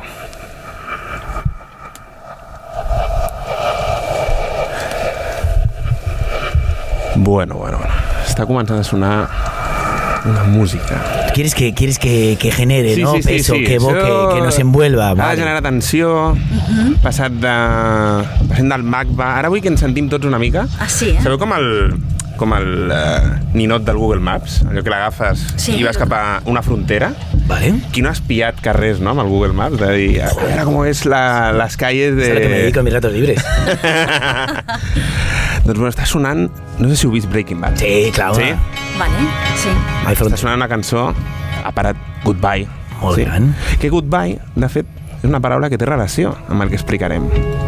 Perquè Goodbye, adeu, és una paraula que van, diguéssim, adaptar, van agafar al cap dels habitants de Puerto Rico. De Río Rico. Ah, de Río Rico, vale. Río vale. Rico. No de Puerto Rico. De Puerto Rico Río no. Rico. Río de Rico. Río Rico. Anem als Estats Units, Sí? frontera amb Mèxic, sí? Com us quedaríeu si us dic? Imagineu-vos que tots viviu en un mateix poble. Vale. Sí? 4 carrers. A Berga. No, més de 4. Berga? Avià, que és al costat, és més petit. Vale. I imagineu-vos que vosaltres creieu que sempre heu, diguéssim, format part d'un país, Vale. quan realment la història no és així. Si no som catalans, collons. La veritat és que... No, us parlo de Río Rico, el poble que, bueno, sempre havia cregut que era mexicà, Vale. però que va formar part dels Estats Units sense que ells ho sapiguessin. Y los expulsaron, qué raro, ¿eh? Com va passar això? Bé, estem parlant de finals de segle XIX, principis del XX, sí? Aleshores, clar, una època en què, bueno, i de fet ara també, no? Les fronteres són territoris són territoris de pur interès. Artificials, caducs, no? Totalment. Pians. Aleshores, imagineu-vos si ara ho són en aquella època, no? En aquella època, bueno, era una mica... Es dibuixaven les línies una mica allò com faríem amb el Paint, no ara? Una mica? Sí, depèn del lloc, sí. Depèn del lloc, de sí. fet, encara hi ha fronteres que és una línia recta, no? Que dius, hòstia, directament, aleshores- allà al desert, no? Per exemple. Sí, i aleshores, clar, estem en una terra que estava limitada sobretot per un accident geogràfic, no? El Río Grande. Vale. Vale? S'utilitzava allò una mica com per marcar el límit entre un país i un altre. Però no era una veritat del tot oficial, sí? Aleshores, els habitants de Río Rico sempre, ja sigui per proximitat cultural, ja sigui per tradicions, el que sigui, sempre s'havien considerat part de Mèxic. Però la realitat era que estaven en territori dels Estats Units. Perquè estaven al nord. De l'altre costat, no? Sí, estaven de l'altre costat, als Estats Units. Perquè entengués un riu, perdona, per dibuixar una mica és un riu que va transversal, no? Una mica fronterer, no? Va transversal, però té un recorregut una mica zig-zag, no? Vale. Aleshores, el poble de Rio Rico estava a l'altre costat. Però tenim Estats Units del nord, Mèxic al sud, no? Exacte. Vale? I Sí. Rio Rico A la banda dels Estats Units. a la banda nord, vale. Sí, a la banda nord. Aleshores, clar, un territori, si ens hi fixem ara, en una banda que tenim ara forces policials, a l'altra banda que tenim el càrtel puro i duro, Vale. ara mateix, no? Però en aquella època, clar, era un llogarret agrari, sí? Aleshores, què passava? Hi havia una companyia dels Estats Units, que m'he apuntat aquí el nom per no oblidar-me, que era la American Rio Grande Land and Irrigation Company. Queda muy bien, ¿eh? Sí? Que estava, diguéssim, preocupada pel curs del Rio Grande. És dir, si un riu, diguéssim, caudalós i tal, ja patien un problema que patim ara, que és les sequeres, sí? Aleshores estaven preocupats de dir, ostres, a veure si el curs del riu pot canviar, a veure si no... I què van decidir? Doncs muntar allà una central d'extracció d'aigua, sí? Para desviar el río, ¿se podría decir? Sí, para desviar el río. Què va passar? Els habitants del poble, de Rio Rico, doncs, van veure l'oportunitat com una feina, no? Perquè aquesta central va donar molta feina a aquesta gent. Però el que va acabar provocant és que el curs del riu es va alterar completament. Per què? Perquè per les sequeres el curs normal es va secar. Però aquesta central va obrir un altre canal, sí? Vale. Que va fer que el poble de Rio Rico, geogràficament, quedés dins de Mèxic. Toma ya. ¿Sí? Vale, o sea que lo han desviado. Pasó del norte al sur. Exacte. Sí, pasó del norte al sur del río. Aleshores, clar, l'obertura d'aquest canal va ser el 1906, sí? I va deixar 169 hectàrees, que era on estava, diguéssim, Rio Rico abans, completament seques, però posades a la banda. Pasó de Río Rico a Río Pobre, ¿no? Entonces, A Río Pobre. A Río Seco. A Río Seco. Río Seco, sí. Río Rico. Pobrete, Río Clar, Pobre. Aleshores, en l'època també, doncs, ja els Estats Units i Mèxic van dir, escolta'm, anem a signar un tractat, no?, per fer que, hòstia, la frontera... ¿Dónde empiezas tú y dónde acaba? Empieza, ¿no? donde Claro. acaba, no?, i van signar el Tractat de Guadalupe. Vale. I a partir d'aquí, doncs, se'ls hi va... Tractat de Guadalupe 1884, perquè ens en recordem, Mira la que tiene la chuleta. Molt bé. Estic con la T'he Wikipedia vist aquí. atento. No, però, clar, aquesta gent, tu imagina't, se'ls hi va haver d'explicar que realment estaven en un país que no era el seu. O sigui, És heavy, eh? a nivell geogràfic, no? És heavy. I tota aquella empresa li va haver de pagar danys i perjudicis a la gent del poble. Sí, i tant. Sí. Clar, a partir d'allà, Rio Rico, en què es va convertir? Es va convertir en les... No vull dir Las Vegas, però era un poble que era molt interessant pels americans. Perquè amb l'inici de la llei seca, què passava? Ah, claro, que se pasaban allí a mamarse. Exacte. Fins i tot el gran Al Capone. Es parla de Qué que bueno. van a cap allá. Es que es eso, las fronteras o son sangrantes o son comerciales, ¿no? Parece que no hay como... Es verdad. Y a veces el mismo Es comercio verdad. lleva la sangre, ¿no? Pero a la hora de la... Pero mejor que sean comerciales, ¿eh? Quiero decir, sin lugar a dudas. Muy heavy. Bueno, ¿y qué le pasa al Río Rico? ¿Cómo están ahora los señores? ¿Siguen con el casino o no? Doncs ara Rio Rico s'ha convertit en Rio Pobre. Sí, ara sí, segur, no? Vale. Sí, no, es va arribar a construir, diguéssim, un pont en l'època, no?, perquè tots aquells americans que volien creuar a l'altre costat, doncs, poguessin fer-ho. Es van arribar a construir, diguéssim, casinos i inclús circs, no?, en què, escolta, la gent anava a disfrutar i tal. Però, bueno, clar, Mèxic, ja sabeu, tota aquella zona, tot aquell territori és molt interessant pel tema narcotràfic, no? Aleshores, Rio Rico, al igual que molts altres pobles d'allà, doncs van acabar perdent tot el seu prestigi, sí? I ara I en el fons arriba un moment que no són ni una ni l'altra, no? És a dir, Sí. estan sota el poder econòmic, no?, d'un país, però de la veritat, els jocs de frontera moltes vegades que són tierra de nadie, no? No sé si ahí ahora con amb totes les forces policials que deu haver-hi... Però ho has descrit tal qual és, eh? Vale. Vull dir, al final és un poble que no... Va passar d'importar molta gent a no importar-li a ningú. Clar. I ara explica'ls-hi pobres, no? I con Trump i el muro a un... Encara més. Imagina't. Tu imagina't veure des de la banda d'un riu que estàs a un país i l'altra banda a un altre. Quina realitat. Ja ho has dit, goodbye. I ens volies parlar també d'un relat a Corea del Nord, no? Sí, un parell de relats a Corea del Nord. Sí, un territori també que tu saps que m'agrada, m'encanta. Al final jo crec que acabaré viatjant, no? També hi ha una part de Corea del Nord que està, diguéssim, lligada amb mi, sí? Amb Xina, tu saps per què. Sí. La del Kim Jong-il, ¿no? La de sí. tu relación tan cercana con la política.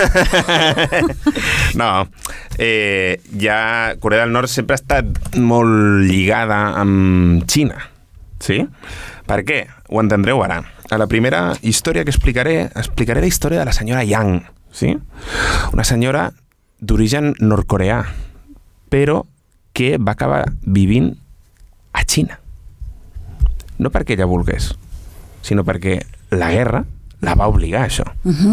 Aleshores, jo us he portat aquí una mica la seva història, no? Ella va, diguéssim, fugir de la banda, mai millor dit, de la banda nord de Nord-Corea, una part que també està dividida amb un riu, el riu Yalu, sí? Aleshores, bueno, ells descriuen, no? Són com dos països que quasi es toquen ells mateixos com de la boca al nas, no?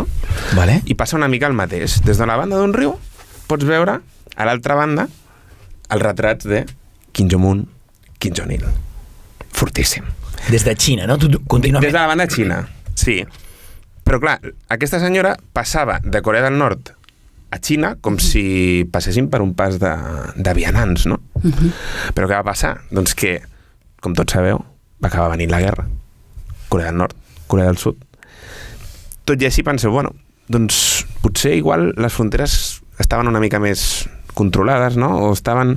No, la banda nord sempre ha sigut molt laxa, diguéssim. En relació a la banda sud amb Sud-Corea, clar, evidentment. Exactament, no, aquella oblida't, no?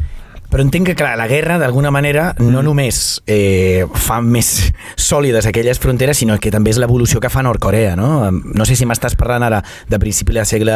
No? La senyora Yang, què és? Contextualitzem la seva vida. És segle XX? Segle XX. Segle XX, postguerra, no? Postguerra, sí, estem parlant dels anys 1950, 1900... Amb la guerra de Corea, no? 1951, les guerres de les Corees i després les grans divisions que fan, no? Exacte. Aleshores, què va passar? Arran de la guerra, doncs molts nord-coreans van aprofitar de dir, ostres, és el moment de fugir, és el moment de passar a Xina, sí? Perquè en aquell moment tampoc hi havia com un acord d'extradició entre els dos països, cosa que ara sí que tenen. Ara, molts nord-coreans que fugen es fan passar per xinesos, sí? Però com els detectin... Però com els detectin són tornats cap a Corea del Nord. Aleshores, què va passar? Doncs ella va acabar vivint a Yanji, que és una població, diguéssim, molt propera a Corea del Nord. Va ser part de Corea del Nord en un moment, però Xina se la va apropiar, sí? I va ser l'oportunitat perfecta per ella. Però què va passar? Quan van ja, diguéssim, apretar el control fronterer, que ja parlem dels anys, sobretot des de l'entrada de Kim Jong-il al poder, tota aquella zona que ella feia servir de pas, doncs ja se li va quedar. Un bon dia va passar a Xina i ja no va poder tornar. Ella sí que va quedar allà. Sí. Y la familia del otro cantó. Y la familia del otro muro de Berlín, pero con el río, ¿no? Es el río de la frontera, el río de la separación. Doncs sí. I aquesta senyora, a l'actualitat està viva o això és una qüestió molt llunyana en el temps? Vull dir que entenc que com la senyora Yang deu haver-hi un munt de famílies, sí, no? Que van veure... Però això va passar, i s'ha parlat molt de Sud-Corea i Nord-Corea, no? I tothom sap, no? Quantes famílies han quedat dividides en aquella realitat coreana. I entenc, clar, que no ho pensem mai pel fet de que la connexió de Nord-Corea, no només amb Xina, també amb Rússia, no? En el fons, hi ha també un diàleg molt important. nos vamos acercando a Rússia. Hòstia, és que és molt heavy. Entenc que aquest exemple de la senyora Yang és un exemple que pot ser universal, transversal en moltes realitats de persones. De fet, a Nord-Corea, tu em vas dir, no? Hi ha com tota una població de gent nord-coreana que són xinesos, però que en el fons tenen una ascendència nord-coreana. I ells sí que estan del cantó xinès, tu em vas dir, no? Nord-est, de fet. És que anava a saltar això. O sigui, la població de Yangji i aquesta senyora, la senyora Yang, o sigui, ella forma part, ara mateix, tot i que sigui nord-coreana, hi ha una sèrie de, diguéssim, xinesos nord-coreans, sí?, que estan, diguéssim, ubicats en aquella regió, sí? La regió de Yanbian. ¿Vale? Aleshores, la senyora Yang té com un estatus especial, anem a dir-ho així, ¿vale? Dintre d'aquesta societat tancada dintre de la mateixa Xina. És que és una bogeria, és una bogeria entendre això, però és l'estatus que ella té. Ella segueix viva, sí? Vale. Ja una senyora, estem parlant ja d'entrada als seus 90 anys, Però bueno, és una senyora que, clar, com bé dius, ja se li ha perdut per complet, no?, l'oportunitat de tornar i de poder veure la seva família. Sí que s'han fet intercanvis, diguéssim, entre nord-coreans i sud-coreans, allò d'intercanvis d'un dia per poder veure la família, però amb xinesos encara no hi ha aquesta possibilitat. Ara els dos països no travessen, diguéssim, una bona relació. No. I això fa que encara no s'hagi produït aquest intercanvi. Molt fort, És brutal, no? Bueno, és que això són les fronteres, no? És brutal. Això són les fronteres. Sí. I de fet, com veurem de seguida, no només a Nord-Corea, no només a Mèxic i Estats Units, hòstia, a Ucrània i Rússia, no? Que és un conflicte ara que tenim tan fresc i, de fet, desgraciadament, no? Present. I, collons, m'agradarà saber quantes famílies també s'han vist d'alguna manera separades o directament han dit, hosti, què prefereixo? És que de moltes vegades la reflexió interessant aquí és que prefereixo l'horror conegut o la llar. O sigui, vull dir, la meva llar està un horror conegut, que prefereixo una possibilitat de sortida d'aquest horror, però en un lloc on no serà la meva llar, o quedar-me a la llar, no? Perquè entenc que aquesta senyora, ningú no hi voldria tornar a Nord-Corea. Qui vol tornar a Nord-Corea? Vull dir, amb la situació que tenen. Però clar, quan tu tens la teva família, la teva realitat, la teva idiosincràsia està de l'altre cantó de la frontera, tu el que vols estar amb la teva família. Encara que sigui Nord-Corea, no? Però no. Però és això, no? O sigui, tu imagina que t'han d'explicar un bon dia que ja no pots tornar. Claro. Però bueno, l'últim testimoni que volia portar és el del senyor, Mr. Park. Hosti, Park, cognoms ultracoreans, Ultracoreans. Faltaria Lee i Choi. I Choi, exacte. No, és que em sembla que aquests 4 cognoms són els 4 cognoms coreans. Vale. Però bueno, molt ràpid el seu testimoni. Simplement, ell hi va haver-hi, diguéssim, una onada de fugida de Corea del Nord més propera als nostres temps, no? Estem parlant dels finals dels anys 90, sí? Va haver-hi molta fugida de nord-coreans a Corea del Sud. Van arribar poquets a Corea del Sud, Però ell, va escapar de Nord-Corea a Xina, però va tenir la mala sort de que el van atrapar. Ell va passar 16 mesos amagat en un pis, sense sortir. Sí? Però hi ha molts, en aquella zona de Xina hi ha molts confidents, no?, de la policia, i el van detectar, que estava en un pis amagat. Los policías de balcón, que llamàvem. Policía de balcón. Aleshores, què va passar? Doncs que ell va ser traslladat a Corea del Nord una altra vegada al camp de Yodok, que és com parlar del camp Auschwitz-Birkenau. Sí? Joder. A Corea del Nord. Però ell va aconseguir sobreviure. Sí? Segons ell diu, a base de menjar, rates. Y eso, bueno, es lo que habrían querido los de la sociedad de la nieve, ¿no? Exacte. Eso podría haber llegado a ser un manjar en una situación como tal, ¿no? Va passar 5 anys allà, però ell va aconseguir, diguéssim, fugir, sí? I aconseguir la ruta somiada que volen molts nord-coreans. Que és Sud-Corea, no? Que és Sud-Corea. Passen per Xina, creuen la sencera, Laos, Tailàndia... Hòstia, que fort, I quan arriben a Tailàndia van tots els que ho aconsegueixen a l'ambaixada de Corea del Sud. Un cop allà, automàticament els hi donen la nacionalitat. Porque Tailandia sí es amiga. Tailandia sí que... Tailandia no extradita a Nord-Corea, Tailandia dialoga con Sur-Corea, no? Exacte. Aleshores, el senyor Park, des de que és, diguéssim, ciutadà sud-coreà, cada any ell viatja a Xina. Sí? Viatja a la frontera on ell va aconseguir creuar Vale. I us he portat una frase que ell va dir en un documental a YouTube, ¿sí? Sisplau. La vull llegir. Diu, ahora soy ciudadano surcoreano. Siempre que puedo, vengo a China, a Yanbian, hasta la frontera con mi país natal. Sé que no puedo volver, pero estoy esperando que llegue el día en que pueda volver a ver a mi madre, a mi mujer y mi hijo nuevamente. Sé que este día llegará. Bueno, más optimista yo creo que. pero bueno, claro. Sé que este día llegará. Hasta entonces seguiré viniendo a este lugar. Porque entiendo que Yanbian tiene que ser, ¿no? En cierto modo, como ir a visitar Norcorea, pero en China, ¿no? En China. Que es esta población que comentábamos antes. Bueno, La frontera de la esperanza. está bien esto. La frontera de la esperanza. Sí. Él sigue cada año... Y de la persistencia. Sí. Impresionante. Me gusta ese. Déu-n'hi-do. Mira, el tercer programa se llamará La Frontera de la Esperanza. Fronteras al otro lado, La Frontera de la Esperanza. Oye, pues muchísimas gracias, Neil, por traernos por visibilizar zonas invisibles, ¿no? Porque al final eso es lo que suele pasar, ¿no? Nos la intuimos, las imaginamos, pero la verdad no las conocemos. Y ahora ya sí, que os parece si hacemos una mini pausa, una mini pasa que Déu-n'hi-do la empanada avui, 4 seccions, però falta la parte gorda, la sobretaula. Hacemos esta pausa y continuamos. Esteu escoltant Empanada Cultural a Ràdio Fabra. La sobretaula.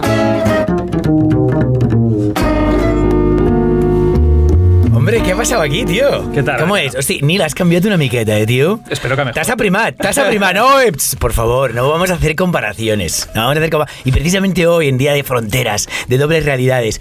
Pero bueno, evidentemente, para el público que nos viene escuchando y que de repente ha visto este switch, aquí tenemos a el hombre en el fuera de campo, ¿no? Lástima que solo en un pequeño momento ha intentado decir algo, no llevaba micro, no sé si se ha podido escuchar, pero para que veamos la fortaleza de todo aquello, cómo suena aquello que no vemos. Suena muy diferente, ¿no? Y en este caso, tú que estabas en el fuera de campo, has podido escuchar todo este programa que reflexiona sobre fronteras y que de alguna manera te da el pase, ya no sé si de gol, de centro o de qué, para que hables de la gran frontera en Europa al menos, ¿no? Porque evidentemente hay muchísimas fronteras, todas son igual de importantes, desgraciadamente a nuestros ojos por una cuestión geográfica, étnica a veces, no tanto, pero bueno, lo veníamos hablando ahora fuera de micro, ¿no? Este conflicto, y también porque es un conflicto armado que está muy vivo y que está aquí, en Europa, ¿no? Conflicto entre Rusia y Ucrania. David Martín, bienvenido al programa, ¿no? Muchas gracias, Adriano, y la verdad que un placer y he estado, flipando del nivel y de todo lo que contabais, cómo resuena, en mi opinión, en el presente.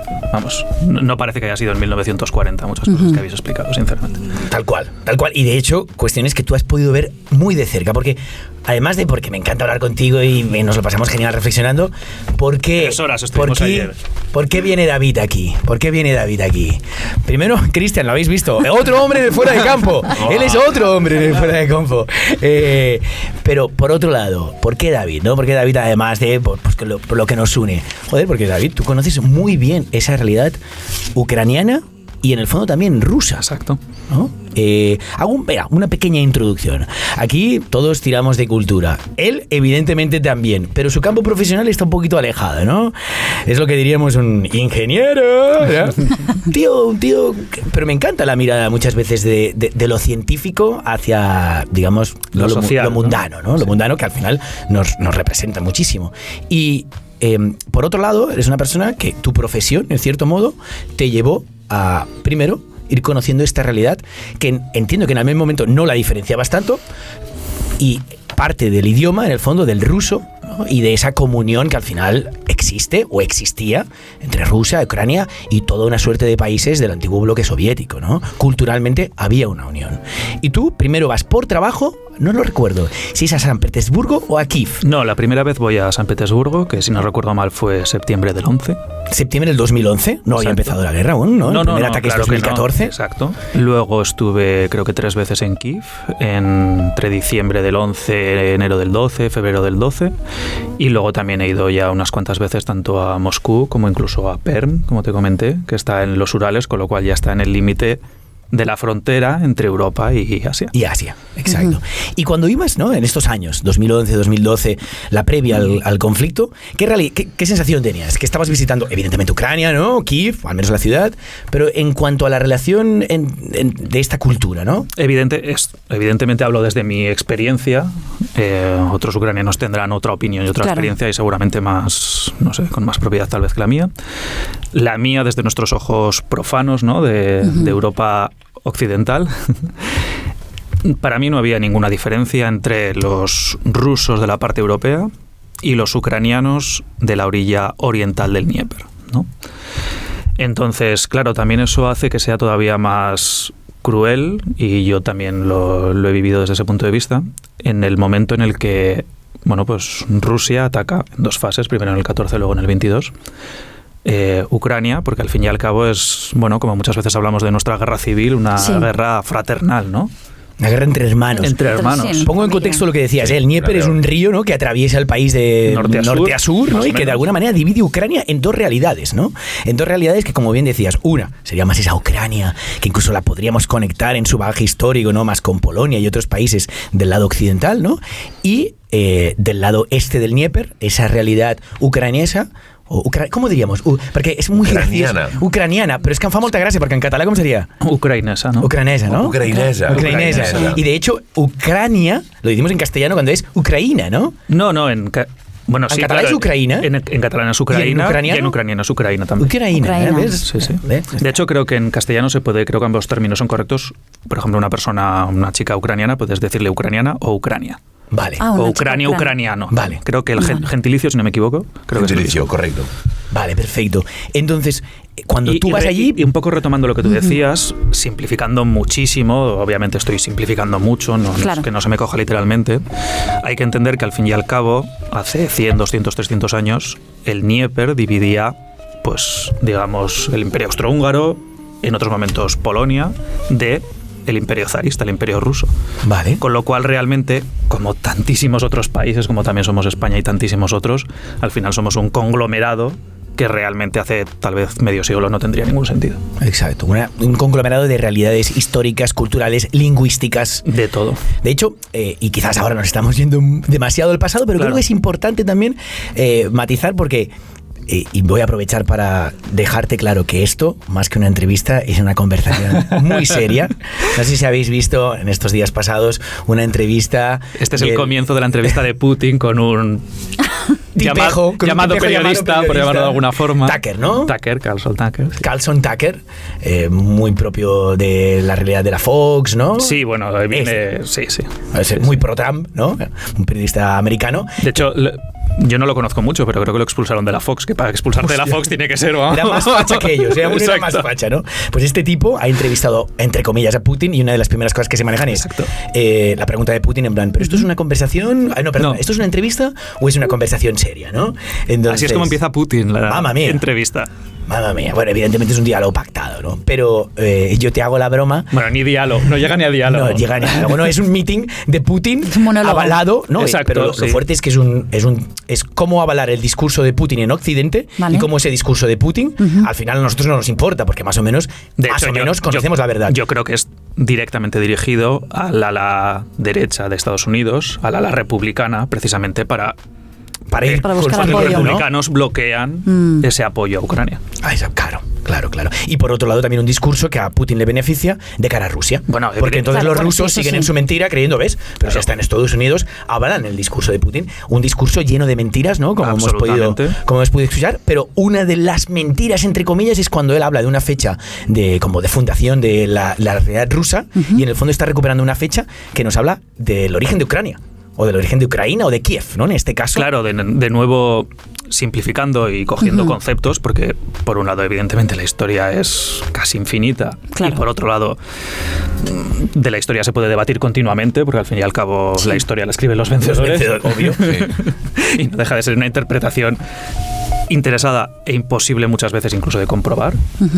Claro, realmente por poner un poco de contexto histórico, los rusos se supone que emergen de la Rus de Kiev sobre el año 800. En el fondo los los ucranianos, los eslavos, los rusos, los rus, son vikingos, es una unión de los vikingos y los pueblos nativos en su camino hacia Constantinopla, utilizando el Dnieper.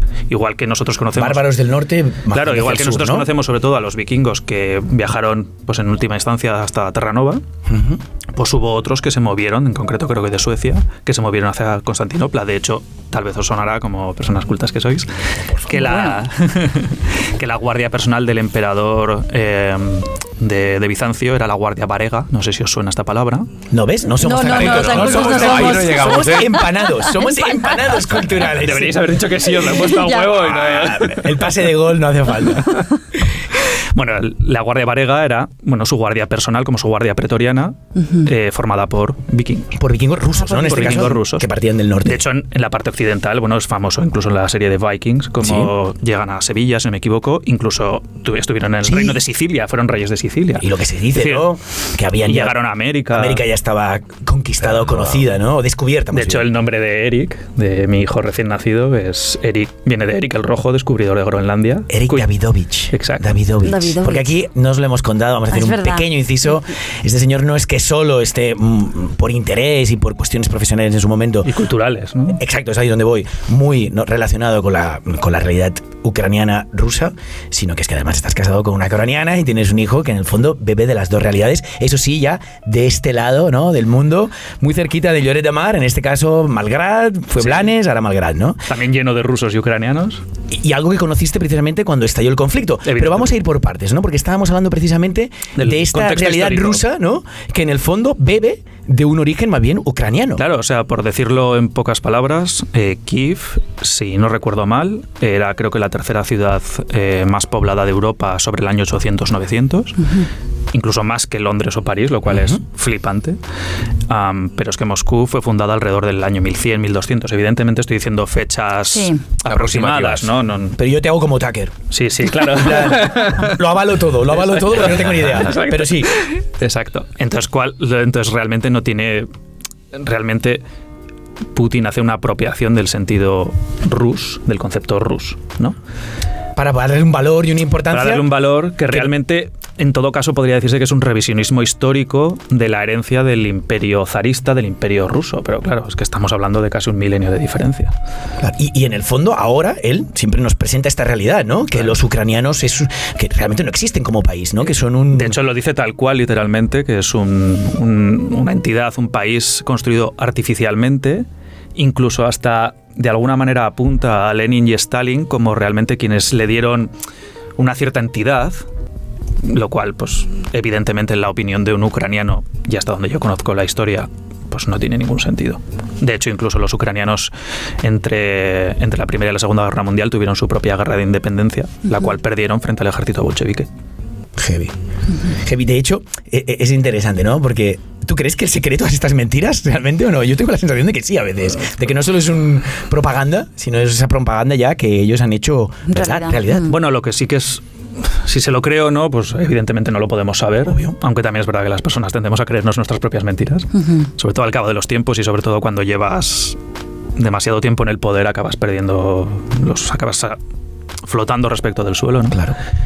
Pero evidentemente esto es lo que se adoctrina en Rusia. O sea, al fin y al cabo el nacionalismo ruso, esto es lo que impone. Es el discurso. Este es el discurso.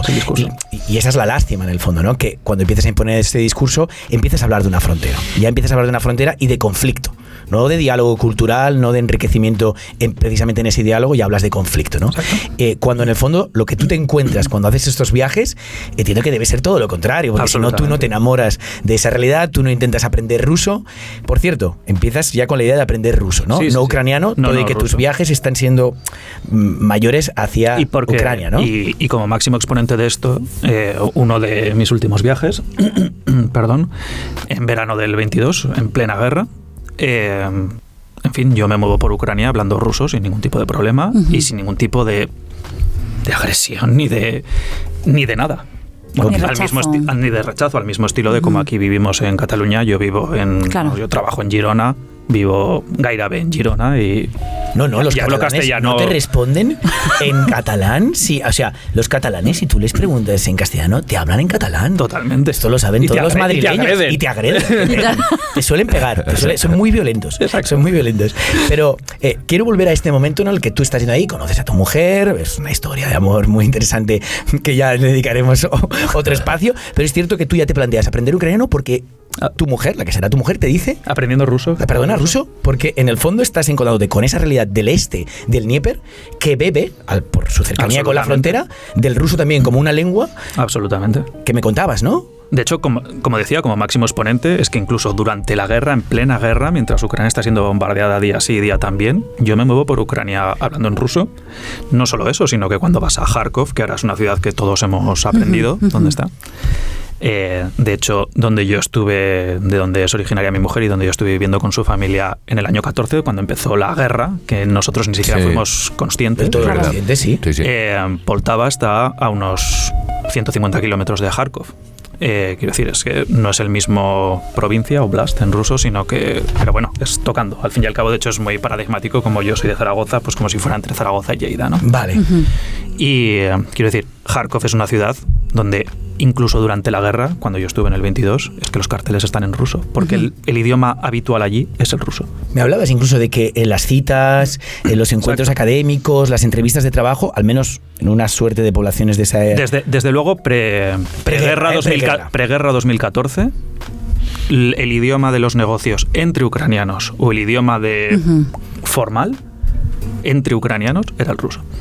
Un poco lo que comentábamos fuera de micro, ¿no, Toni? Como el castellano podía haber sido el idioma de la burguesía, sobre todo barcelonesa. Es verdad, ¿no? Sí, la dictadura de Primo Rivera. En países donde incluso más tarde también, ¿no? Claro. La burguesía catalana pues utilizaba el castellano para distinguirse.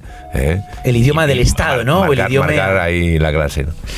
Y por eso también entiendo que aprender ruso, ¿no? En el fondo piensas mayor proyección, mayor capacidad de diálogo, o sea, más posibilidades de diálogo. Bueno, igual que tantas personas. Y no ves el conflicto. Igual que tantas personas vienen a Barcelona a aprender castellano, hay academias ahí están de academias de castellano en Barcelona. A nadie le pasa nada, evidentemente, ni siquiera a nadie le parece mal. Bueno, no, la inversión lingüística ha hecho mucho daño. Pero venga. Vamos a dar un par de pasitos más, ¿no? Porque no, muy interesante todo lo que cuentas, pero ya te veo en esa situación de cercanía con el país, además de comodidad, ¿no? Entre esas dos realidades que al final suman, en el fondo, y el gran ataque, ¿no? El gran ataque que entiendo que no se concibe, como tú bien decías, en el 2014, todo de que hay ahí la absorción de Crimea, ¿o sí? Cuéntame. Bueno, en realidad sí, pero no para nosotros. O sea, para los ucranianos sí. Al fin y al cabo, de nuevo, por dar un contexto, esto emana del deseo de los ucranianos de tener una vida, de tener un progreso como han tenido el resto de los países del este. Polonia, República Checa, hoy en día vamos a República Checa y en muchos aspectos es incluso hasta mejor que España. Polonia, claro, sí. Los países bálticos, incluso su economía en muchos aspectos es mejor que la de española. Pero hay que entender que hace 30 años esos países en muchos aspectos eran peores que Ucrania. O como mucho podríamos decir que eran iguales. A día de hoy Ucrania es el país más pobre de Europa, incluso antes de cualquier tipo de la guerra del 14. Lo que quiero decir es que al final los ucranianos muestran un deseo de entrar en la Unión Europea. Primero creo que es en el 2004 con la Revolución Naranja, luego en el 13 y a 14 con el tema del Euromaidán que todos hemos conocido.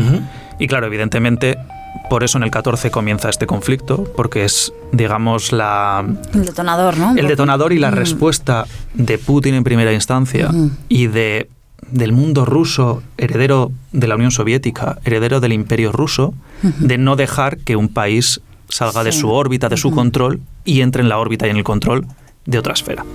Claro, porque una cosa es lo cultural y otra cosa es lo económico, lo gubernamental. Claro. ¿no? Una cosa es lo social y otra cosa son estas imposiciones. Y al final también aquí ya entramos en temas más políticos, pero al final también es una confrontación entre el destino de un país lo decide su pueblo o lo decide un autócrata o una élite, ¿no? No, y además teniendo en cuenta que hoy por hoy son dos países, dos realidades totalmente diferenciadas, claro. ¿no? De hecho, a más, como comentábamos previo a esta conversación, a este programa, en el año 95, en los memorandos de Budapest, si no estoy errado, Ucrania Estados Unidos, Rusia y algunos otros países, probablemente el Reino Unido, no lo recuerdo ahora con exactitud, firman que Ucrania ceda sus armas nucleares a Rusia, porque Ucrania en aquel momento, si no estoy equivocado, creo que era el tercer país del mundo con más armas nucleares. Fijaos lo que estamos hablando. Y Ucrania cede sus armas nucleares a Rusia porque los países de las Naciones Unidas entienden que es mejor tener las armas nucleares concentradas en pocos estados para que aquello no se disperse entre corrupción, terrorismo. Entonces, Ucrania renuncia a su capacidad nuclear, que evidentemente si la tuviera, hoy no estaríamos en esta guerra, a cambio de que Rusia, Estados Unidos y otros países garanticen su integridad territorial. Cosa que se está respetando en su totalidad, ¿eh? Evidentemente. Sí, porque entiendo que Ucrania era ese gran... Tenía todas esas armas nucleares de cuando formaba parte de la Unión Soviética. De hecho, ¿no? como comentábamos ayer, en Ucrania estaba en Mykolaiv el mayor astillero de la Unión Soviética, Kharkov, ciudad famosa por tener una de las fábricas de tanques más importantes de la Unión Soviética. Ucrania era una potencia espacial hace 30 años, cosa que en España ni soñábamos. En cierto modo, por eso Rusia no la quiere dejar escapar, ¿no? Claro, cuando ven esos movimientos de europeización, ¿no? De esa mirada hacia el occidente en vez de hacia el este, entonces cuando... Y lo justifica con esa desnazificación, ¿no? Muy interesante el concepto, la desnazificación. Muy fuerte, ¿eh? Claro. De hecho, una gran pregunta, como comentábamos, es ¿pero hay nazis en Ucrania? Exacto, pues ¿no? Porque no hay más que en cualquier otro país. Obvio. No, de hecho, a más, y perdón si ofendo a algún ruso, es mi humilde opinión, creo que Rusia es un país muy racista, tanto extrafrontera como intrafrontera. Bueno, y eso lo hemos podido comprobar, al menos en época de Stalin, con el tema del Holodomor, ¿no? Golodomor, ¿no? Y no solo eso, sino incluso hoy en día tú miras las estadísticas, incluso las estadísticas oficiales, las cuales, pues evidentemente, seguro que no son fidedignas. La mayoría de soldados rusos que mueren en la guerra de Ucrania no son de la parte europea de Rusia. Son todos de Siberia, Buratia, en fin, todas estas regiones que desconocemos, asiáticas, pero que claro, que por unas razones o por otras acaban muriendo en Ucrania. Es heavy, ¿no? Porque al final y no los jóvenes de Moscú ni los de San Petersburgo. Ya. Los moscovitas, ¿no? Los moscovitas. Los blancos. Al final siempre es así, ¿no? Entiendo que un país, un monstruo, ¿no? Como es Rusia, que se nutre, a pesar de que la Unión Soviética ha quedado muy atrás, pero se sigue nutriendo de muchas realidades culturales, étnicas, económicas. Y cuando se practica tal centralismo en un país de tales dimensiones, es que es imposible que tú, y ahí volvemos, ¿no? a la película al principio, que tú no construyas tu comfort zone, tu riqueza, a partir del drama de otros. Es que, de hecho, desde una perspectiva nacional también. De hecho, por eso todo lo que hablabais tanto de la película al principio como lo que explicaba Tony, incluso de las músicas de Brundibar, es que todo resuena en la actualidad, porque al fin y al cabo en Moscú, y lo sé porque uno de mis mejores amigos es moscovita, es que en Moscú se vive normal.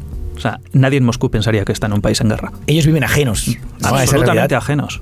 Absolutamente ajenos. Y Moscú, además, es una realidad totalmente ajena al resto de la realidad rusa. Absolutamente, es otro planeta. Son varias fronteras allí. De hecho, creo que hay indicadores que indican que Moscú es más cercana a la Unión Europea que al resto de Rusia. En condiciones de vida. ¿no? En condiciones de vida. Exacto. Y ahora en vez de comer McDonald's, pues simplemente, o McDonald's o lo que sea, ¿no? Comen otras comidas basuras que sean propias de ellos, ¿no? Y a más, a día de hoy, como el Estado ruso pone muchísimo dinero para construir más tanques, construir más armamento, a día de hoy yo creo que la mayoría, los rusos de clase media baja, operarios de fábricas, probablemente piensen que la guerra es un buen negocio porque es lo que les ha hecho aumentar el sueldo. Es muy fuerte esto también. Al fin y al cabo se parecía mucho, me resonaba mucho a la industrialización del exterminio, ¿no? Como convertimos, como Rudolf Höss era un gestor de la muerte, un gestor de la muerte. Pues a día de hoy se podría decir que Rusia es así, pero hablo esto desde la humildad, como hablábamos un poco antes de darle al rec, ¿no? Que en fin, que hay mucha gente que está muriendo todos los días en el mundo por guerras, por armas incluso otra vez fabricadas aquí en España y somos indiferentes. Desgraciadamente hay un número muy elevado de conflictos armados, algunos muy visibilizados, otros no tanto, otros como están en el continente africano, pues los metemos en ese saco y nos olvidamos. Y quizás un día entonces necesitaremos 7 empanadas, pero hablar de todos los conflictos armados que están ocurriendo para visibilizarlos, ¿no? En el fondo. Yo me gustaría recuperar tu gran vivencia, ¿no? Que es ese viaje que haces, ¿no? Ya entendida, ¿no? Tu realidad actual y del pasado, cómo te acercas a Rusia o, en este caso, a Ucrania, ¿no? Pero a la comunidad, a la cultura, ¿no? Que bebe de todo ese antiguo bloque soviético. En el fondo, cuando decides ir en el 2022, ¿no? Curiosamente, se están cumpliendo 2 años del ataque ruso. Justo ahora, de hecho. En breve, ¿no? Es el 24 de febrero, si no me equivoco. Sí. Pero tú, que sé que hiciste varios movimientos en esas fechas, ¿no? Tanto de ayuda humanitaria, incluso, permíteme que lo cuente, ¿no? De pedir desde aquí, desde el consulado ucraniano, que te vinculabas, ¿no? A la defensa militar del país. Bueno, al final, evidentemente esto es un tema que me da vergüenza, sobre todo mirado desde la distancia, y también porque creo que en España tenemos una cultura tal vez diferente a la que se tiene en otros países sobre este tema, pero bueno, claro, esto contado así pues parece o bien locura o bien heroísmo, pero la verdad es que hay muchos ucranianos voluntariamente, bueno, de hecho a día de hoy en Ucrania no ha habido un reclutamiento forzoso, es decir, la gente se ha ofrecido de manera voluntaria. Muchos no, y otros muchos sí, tanto de allí como incluso de aquí. De hecho te contaba la anécdota de cómo recuerdo a un padre pues de, no sé, 40 y algo, con una niña súper guapa, y además me contó que tenía otra hija incluso mayor, y él vivía aquí en España, en Barcelona, desde hace tiempo, y él se marchaba a la guerra. Sí, que o sea, no solo las personas que viven en Ucrania... Había exceso de... O sea, Ucrania no tenía armas suficientes, no admitía a todo el mundo. O sea, que no te rechazan por pies planos, sino que te rechazan porque ya tienen suficientes, ¿no? En el fondo. Hay menos inútiles que yo. No, es que es muy heavy. A ver, yo puedo, desde lo periférico, he visto boxeadores ucranianos, que hay muchísimos, muy talentosos, que dejaron su carrera profesional durante X tiempo, ¿no? Para...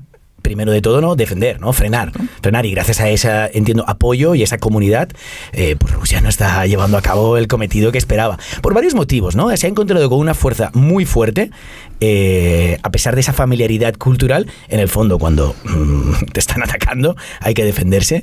No solo por eso, no solo por esa comunidad muy decidida, sino también porque Rusia no contaba con no tener el ejército que pensaba que tenía, ¿no? Claro, aquí hay dos aspectos. Por un lado, de nuevo diré un comentario que puede ser polémico. A los rusos no les gustará. Para eso estoy aquí. Yo creo mucho en el tema de que los países tienen los políticos que se merecen, igual que nosotros. Sí, desgraciadamente. Pues no estamos contentos con los nuestros, pero los hay, y mucho peores. Y de hecho creo que esa es la diferencia entre Ucrania y Rusia, igual que ha sido la diferencia en los países que creo que estamos en la esquina menos mala del mundo, por decirlo así, ¿no? Los privilegiados, en el fondo, los privilegiados, ¿no? Y más allá de nuestras cuitas es así, es que es un hecho, ¿no? Los ucranianos han hecho ese movimiento, los rusos no lo han hecho. Entonces, al fin y al cabo, también esta guerra está demostrando el compromiso de gran parte del pueblo ucraniano por alcanzar esta libertad y salir de esa órbita que comentaba antes, ¿no? Y la segunda parte que apuntabas, evidentemente, si yo tuviera que simplificar y resumir muchísimo por qué Rusia se supone que, siendo el segundo ejército del mundo, no conquista un país que es el más pobre de Europa, es que la diferencia es abismal, y que está en bancarrota desde hace ya muchísimos años, está más o menos mantenido por la Unión Europea. ¿Por qué no lo consigue? Pues realmente por la propia corrupción sistémica que hay en Rusia, y que también la hay en Ucrania, porque forma parte de su cultura, y que al fin y al cabo, de hecho, como todos seguro que hemos visto, es el primer requisito que se exige para entrar en la Unión Europea. Sí.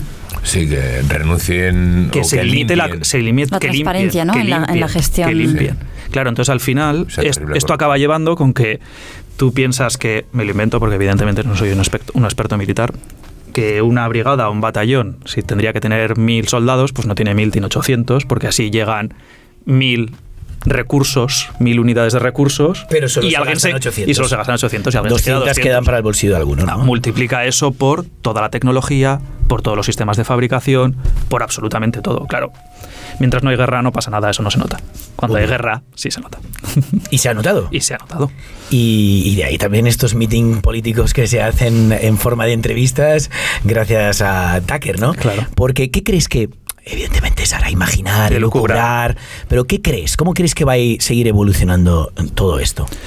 En mi opinión, no se le pueden, hablando de fronteras, no se le pueden poner puertas al campo, Y cuando una mayoría social quiere algo, más pronto que tarde acaba cayendo. Y creo que es lo que está pasando. De hecho, ahora mismo nadie se puede imaginar que, por ejemplo, se puede imaginar que Ucrania pudiera ceder algunos de los territorios conquistados.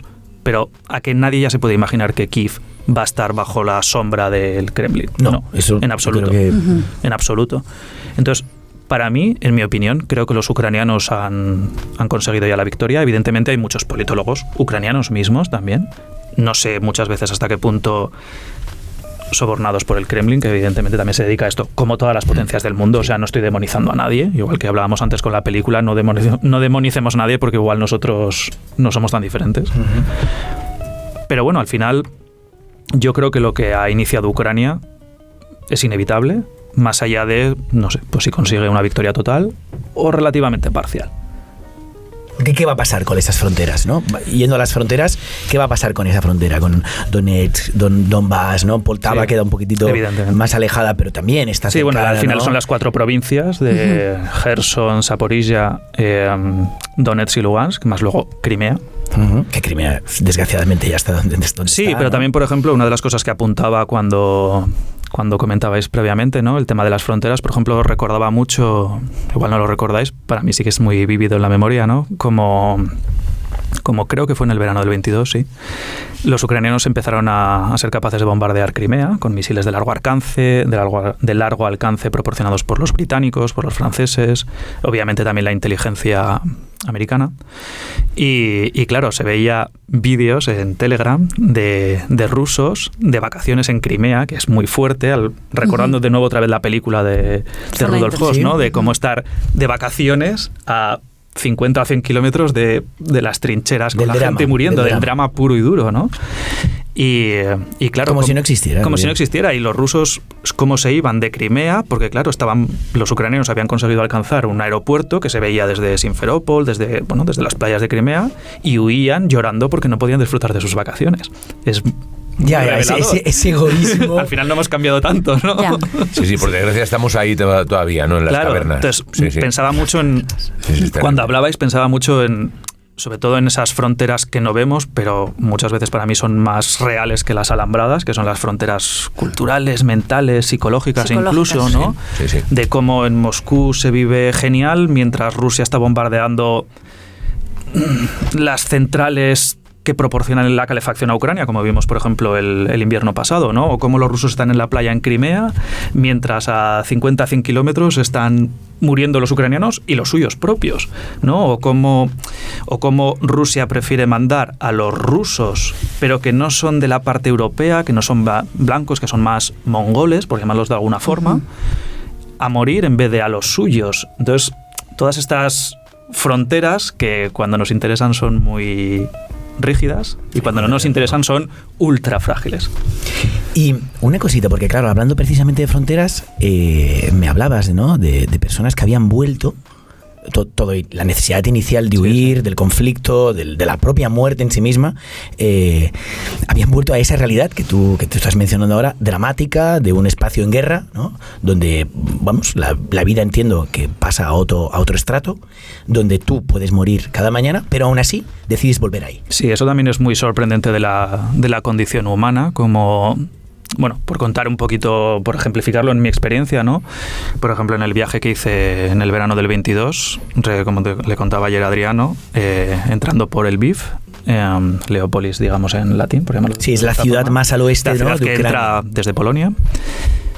Como allí a Adriano le gustó, o le llamó la atención, mejor dicho, la foto de cómo una chica de 20 y pocos años se despedía de su novio también de 20 y pocos que marchaba al frente en tren. Ella lloraba desconsolada. Y yo estaba allí charlando con una familia de un pueblo que estaba en aquel momento en la zona de Kharkov, en plena zona gris. Tú mirabas el mapa y aquello era tierra de nadie, es decir, era tierra de la artillería, básicamente. Y cómo ellos volvían, porque no se habían conseguido sentir integrados en Polonia, y volvían al este de Ucrania, claro, como no podían volver a su pueblo, porque evidentemente era imposible vivir allí, imposible vivir, aunque el marido seguía viviendo allí. Ellos marchaban a Sumy, que es una ciudad que está incluso todavía más cerca de la frontera ruso-ucraniana que Kharkov. Kharkov está, no lo sé exactamente, unos 50 kilómetros, por decir algo, y Sumi es que está todavía más cerca en el mapa. Entonces es muy impactante, pero bueno, estoy contando esto y en el fondo mi familia política, por decirlo de alguna forma, la familia de mi mujer, es que siguen viviendo allí. Y evidentemente habéis ofrecido y habéis pedido y habéis seguramente rogado, por favor, venid, ¿no? Claro, para mí absolutamente no tiene ningún sentido, pero cuando hablabais de estos conceptos antes, al final, pues bueno, hay gente que decide adentrarse en el mar o adentrarse en la oscuridad, y hay otros que prefieren quedarse con el más vale malo conocido. Qué bueno por conocer, ¿no? Claro. Y claro, o peor, o quién sabe, ¿no? Y al final se sienten más atados ahí. Para mí es incomprensible, pero bueno, las personas somos así. Lo que hablamos del hogar, ¿no? Sí, la identidad también. El hogar, sí, lo que comentabas tú, Adriano, también, ¿eh? Tremendo, bueno, todo lo que nos estás contando. Este testimonio brutal, me quito el sombrero, de verdad. Sí, porque aquí no lo... Admiración y soporte. Sí, David. Bueno, y ahora, es que se me vienen a la cabeza muchísimas cosas, ¿no? Lo que decíamos antes de intentar reconvertir, a veces en las visitas guiadas, en las rutas que hacemos con los chavales, con chavales, yo qué sé, de bachillerato o de primarias, igual, ¿no? Y siempre digo que ellos tienen la posibilidad de cambiar este karma tan podrido del mundo, que no lo sé, ¿no? Intento animarlos también, pero a veces la verdad es que también soy muy pesimista, ¿no? Porque, bueno, en alguna ruta que hacemos, que hablamos de la guerra civil, de nuestra terrible, tremenda, brutal guerra civil, ¿no? Y siempre les digo lo mismo, no os dejéis manipular, no os dejéis engañar, no, que vayan ellos, tío. Pero claro... Que vayan ellos. Sí, ¿Cómo era yo? Que sí, pague Pujol, ¿no? No, también, però com era jo de collons? Si els carlistes, voleu matar els carlistes, que els mati Déu, no? Sí, els carlins que els mati Déu, sinó perquè els hi posava, tio. Exacte.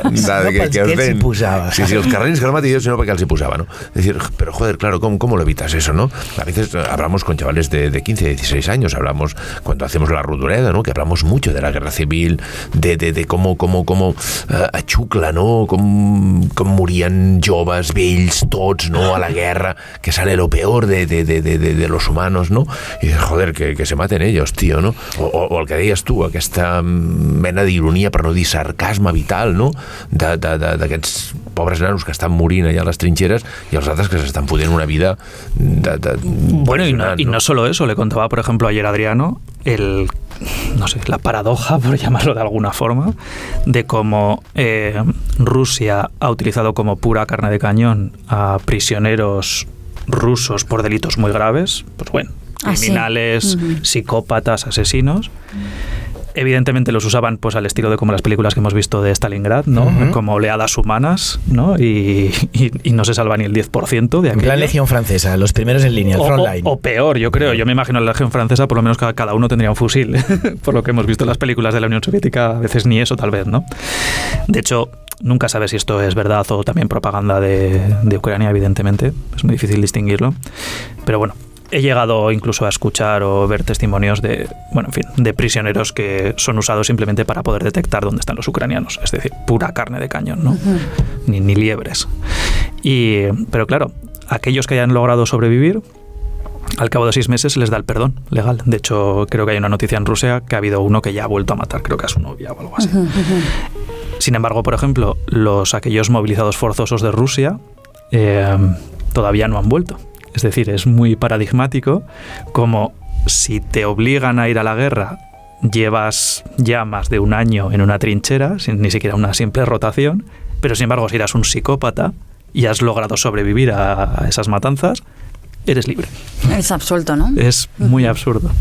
Y yo tengo una pregunta, David. Sí. ¿Cómo lo vives tú? Claro, porque tu mujer es ucraniana y entonces me dices que nos contabas antes que su familia vivía actualmente también en Ucrania. Sí, allí, sí.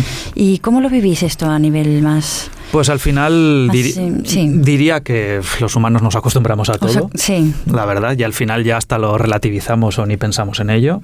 Pero mira, no sé si te lo comenté el otro día o no, pero me pareció muy curioso y ni yo mismo le he dado excesiva importancia. Nuestro hijo cumplió 1 año la semana pasada, el día 5. Felicitats. Felicidades, Eric. Y bueno, pues claro, mi mujer llamó a su familia y su tía, que vive pues en la casa a 500 metros de donde vive su madre con su abuela, que es donde yo estuve viviendo, le decía que bueno, que muchas noches escucha la batería antiaérea. es algo que a nosotros, en fin, impacta muchísimo. ¿Os imagináis escuchar una batería entera de vuestra casa? De hecho, yo tengo aquí vídeos de la familia refugiada que ayudamos a traer. Ahora en Kiev ya ha bajado ese tema porque tienen las baterías Patriot famosas, pero hasta hace poco es que, bueno, Kiev, cada una noche sí, una noche no, era aquello, los fuegos artificiales. Y quizás hasta ellos Es muy se han fuerte. acostumbrado, que eso es lo heavy. No, es que para ellos O sea, es si normal. vosotros también os habéis acabado acostumbrando, Claro, es que para evidente ellos también, ¿no? es normal. A ver, Es yo increíble, pero siempre lo he dicho, ¿no? Si hay gente que se ha acostumbrado a vivir en un búnker o simplemente secuestrado durante meses, Claro. Heavy. Bueno, oye, un placer tenerte aquí. De hecho, creo que te vamos a tener más aquí, ¿no? Yo ya sabes que me Espero apunto. sí. No sé si hay alguna otra cosita que queráis comentar al respecto, ¿no? ¿En Fronteras 3? En Fronteras 3. Venga, Bien. vamos a Yo me Bien, apunto a bueno, Fronteras ya 3. veremos lo que hacemos, pero está claro que hay muchas ganas de crear aquí, de crear contenidos, de dialogar, de reflexionar, y seguiremos haciéndolo, y ojalá que, ¿no?, entre todos nosotros. Y nada, oye, yo creo que hay tanta chicha en este programa. Es densa la empanada, ¿eh? Sí, sin lugar a dudas. Es una empanada XL. No hace falta agenda realmente, porque esta es la propia agenda en sí misma, ¿no? Estos libros, esta exposición, la película y sobre todo la actualidad política, que seguramente vendrá de la mano de David Martín. A ver si es verdad. Bueno, señores, señora, un placer, de verdad, y hasta la próxima. Hasta la próxima, Hasta sí. la próxima, de Muchas verdad, gracias. Muchísimas gracias. ¡Mua!